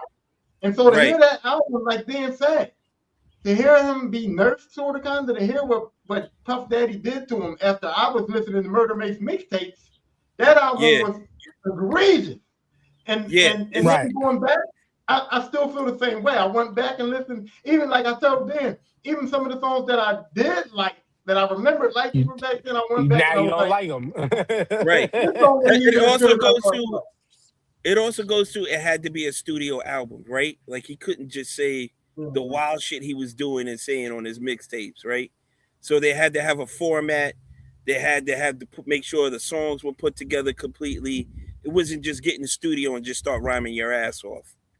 But it was Well, the no, era where he could. It was the era still where he could have done that. But yeah, also because that was around that transition period for the industry rap to where it became the bad boy shiny. This is what we're doing. We're doing records for the ladies and more than just the Right. ladies. Like, you know what I'm saying? Like you can feel pause, you can feel Puff all on that record. You Yeah. can feel that go listen to it now It and was Puff understand what I'm sound. saying. It was a Puff He sound. Yes. he was you can tell that album was a creation of Puff's vision with Mace's talent, with Mace's talent. And to me, I would take that as okay, he showed versatility. he gave a level of versatility, and because of his voice and the look, Harlem, like he could carry that. I'm the Mm. bag all the ladies do. And every record he damn near was talking about, I'm a bag your chick, I can fuck your mother. Every record he still had that little bit of gangster, I can fuck your mother type shit in it. Mm-hmm. But you can tell the bad boy stench all over all of it. And I don't want to fully say it's a stench because that was the era of that time. That was his album was one of those. Yeah, he said it stank, but he said, but that was one of those. That's where it was transitioning at that time. It was, and yeah, I actually like the album. I like the album, and I'm not I'll say ashamed of this. saying it. I'll say this. I 100% agree with everything Dan said. Everything that he said was appropriate. I agree with everything he said, and still, I hate that album.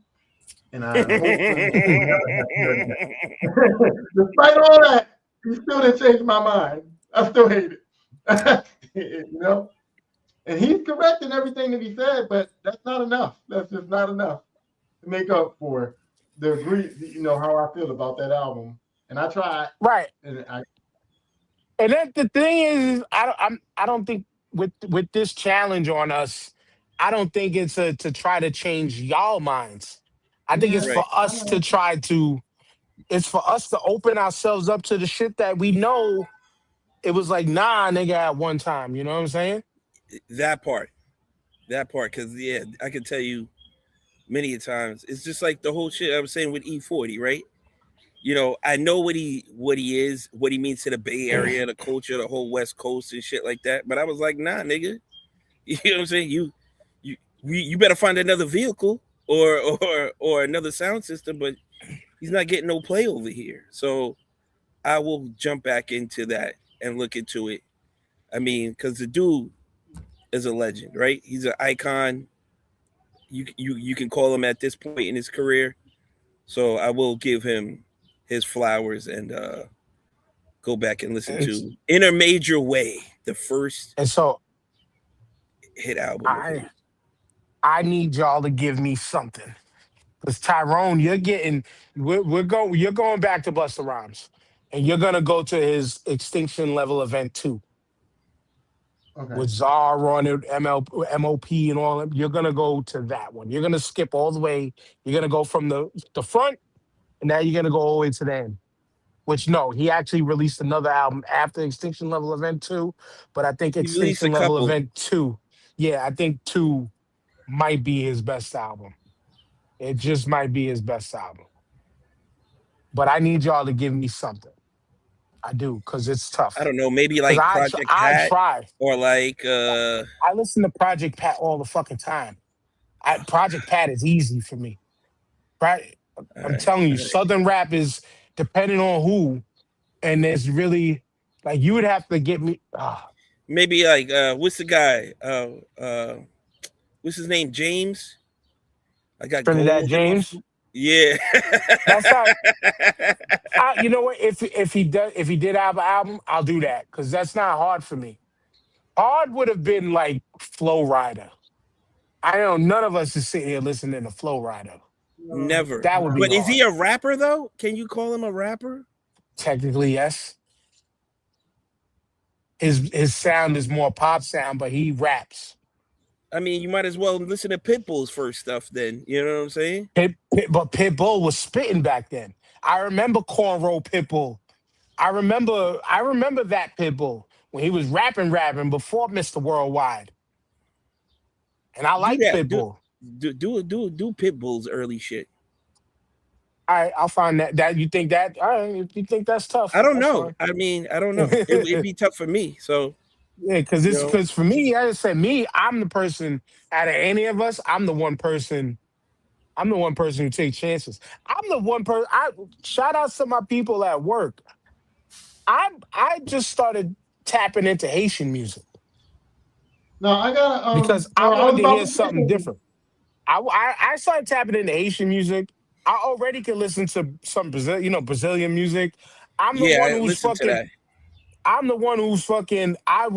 You could ask my boy Alex.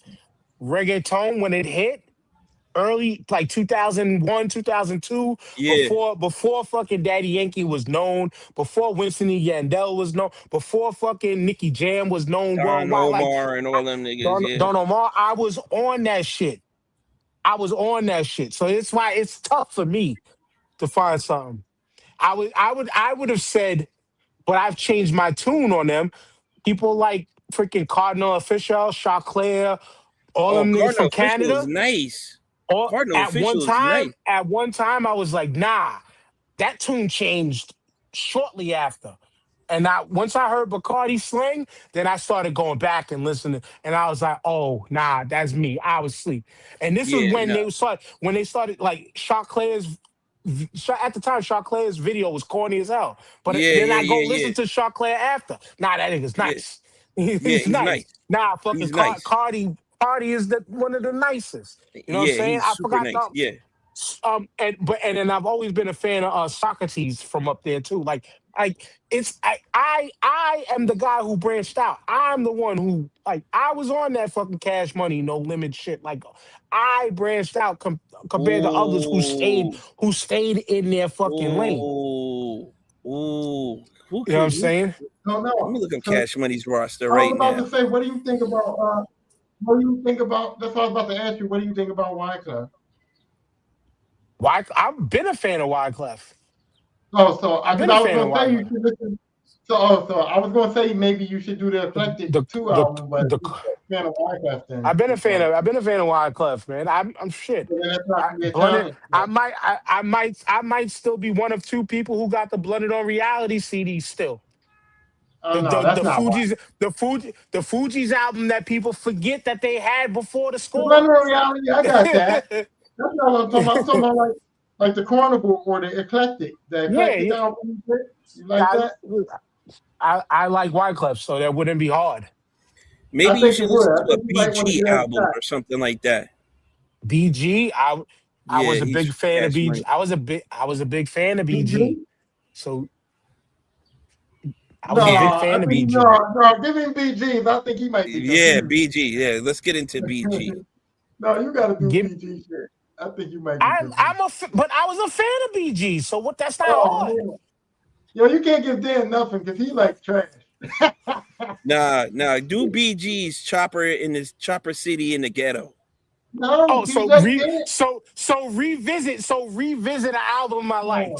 No. No problem. Dan can't, yo, No problem. Dan can't be involved in this no more because he obviously was dumpster diving. And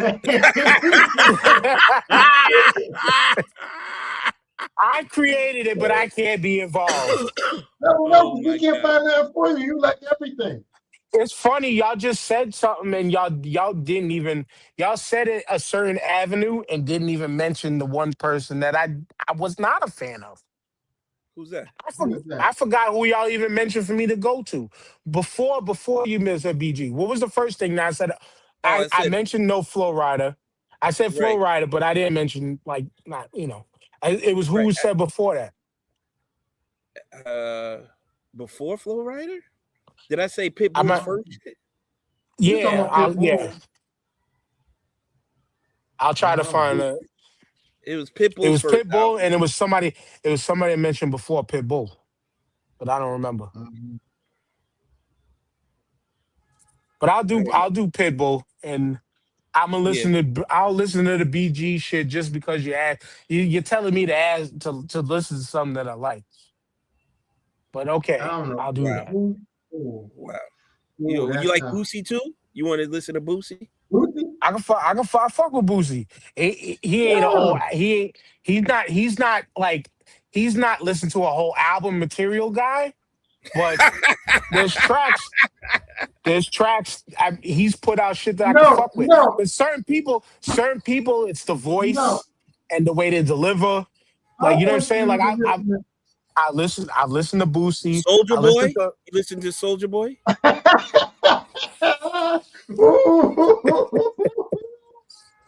Yeah, got him.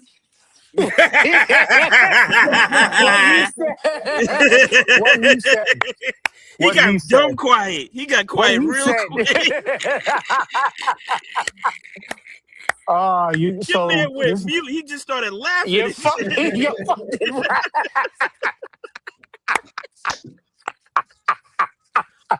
Go Oh Superman that man. hole for me, man. Go ahead. Yeah, do that. Chill. Yeah, I'm married. there it is. I'm married. I ain't got no There it hoes. is. I'm There married. I ain't it got is. no hoes. Oh, Soldier You. Boy Slim. That's what you want now. So Soldier Boy, Soldier Boy, it Yeah. is. I'll do it. That's not a problem. I'll do it. I'll do it. I'll do it. Gotta Watch, get it. watch next week, Ty. He be like, this album is 5 mics. What are you niggas talking about? I'm a straight. I'm a straight snap music all fucking right. But I'm That's coming. gonna be I'm the coming. intro. That's gonna be the I'm intro wearing. next week. I'm Doom, wearing a. doom, doom, I'm wearing you. a 6X. I'm gonna get a 6X white T-shirt. You know, because I'm down to 3. You know, yeah. All right, Soldier Boy, it is then. I'll do it. So we Yeah, got it. okay. We got it locked in. E40, Busta Rhymes, and Soldier Boy. Hey, I'm not afraid of the challenge. I'm not afraid of the I don't challenge. think we're afraid of the challenge. It's the time wasted, bro, that we can't get Yeah, back. no. But it's I mean, if you're doing it in transit to somewhere, you're wasting time going to work already. Well, we're not Right, wasting right, time. right. But I could be Yeah, doing other things. I could be listening and to you other know, stuff. You know what I'm and, saying? sometimes I have to. Sometimes on the way to work, I got my get ready for work music, and sometimes on the Yeah, way home, I got my get ready for wife and kids music. yeah. And these albums suck. That real bad. See, like I tell You so getting you in a bad mood before you get in the crib, Ty. Yeah, them kids gonna get a the picking. Them kids gonna get a the picking Fab tonight. the Fab album, the Fab album, I kept the AirPod in, and I think I was cooking dinner, I was cleaning the bathroom. Like I did shit just to be like, all right, I gotta get through this. Yeah. Let me get through this shit while I'm doing something productive. The Mace album, I started at work and I'm listening to some shit and I'm like, wait, nah, hold on. I gotta listen to this in the car. And I finished it on the ride home. And part of that ride, I was like, damn, this album feels too long right now. I want to hear something else. But I'm like, nah, I gotta get through it. I got it. And I got through it.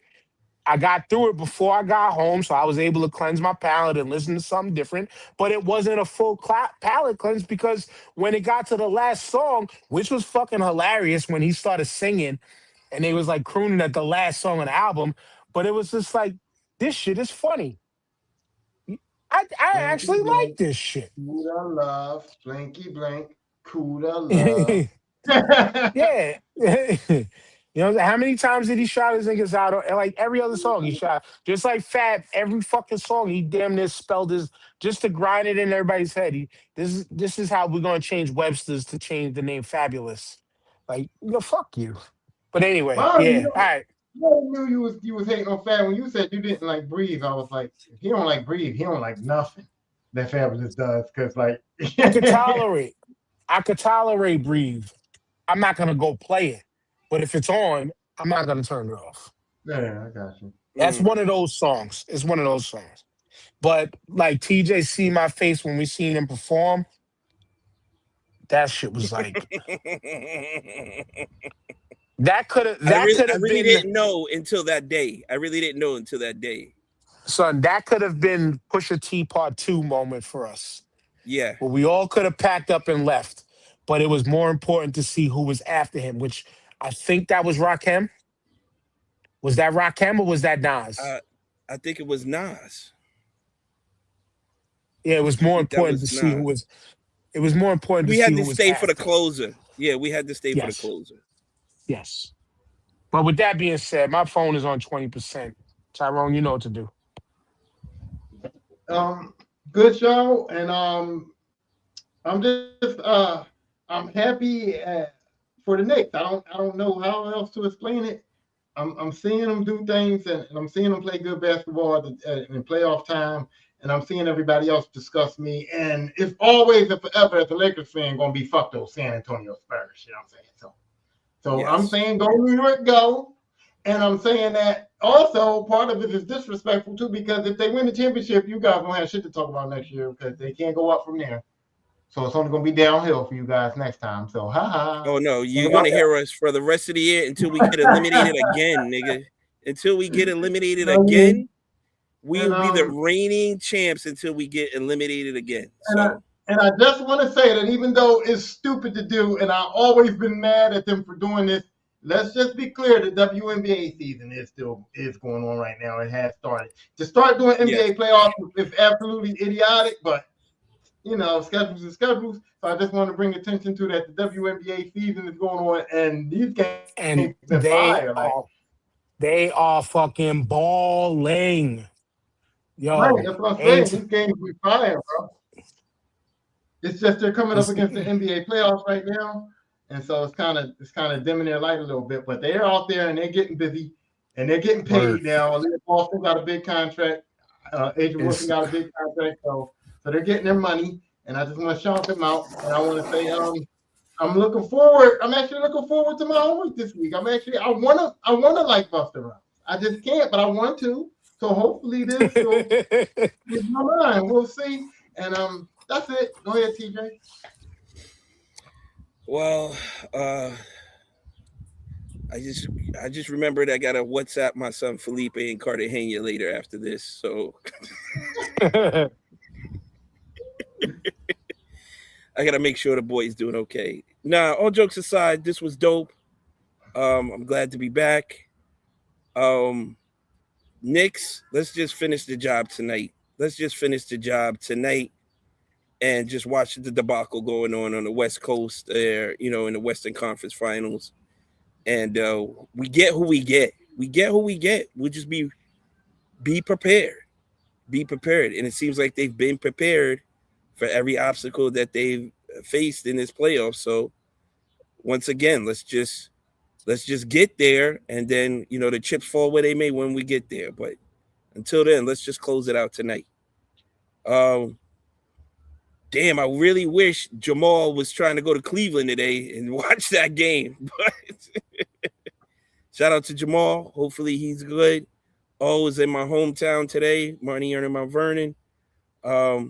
Yeah, fellas, I will give you a detailed and hopefully inspired album review next week with my boy 40 Water.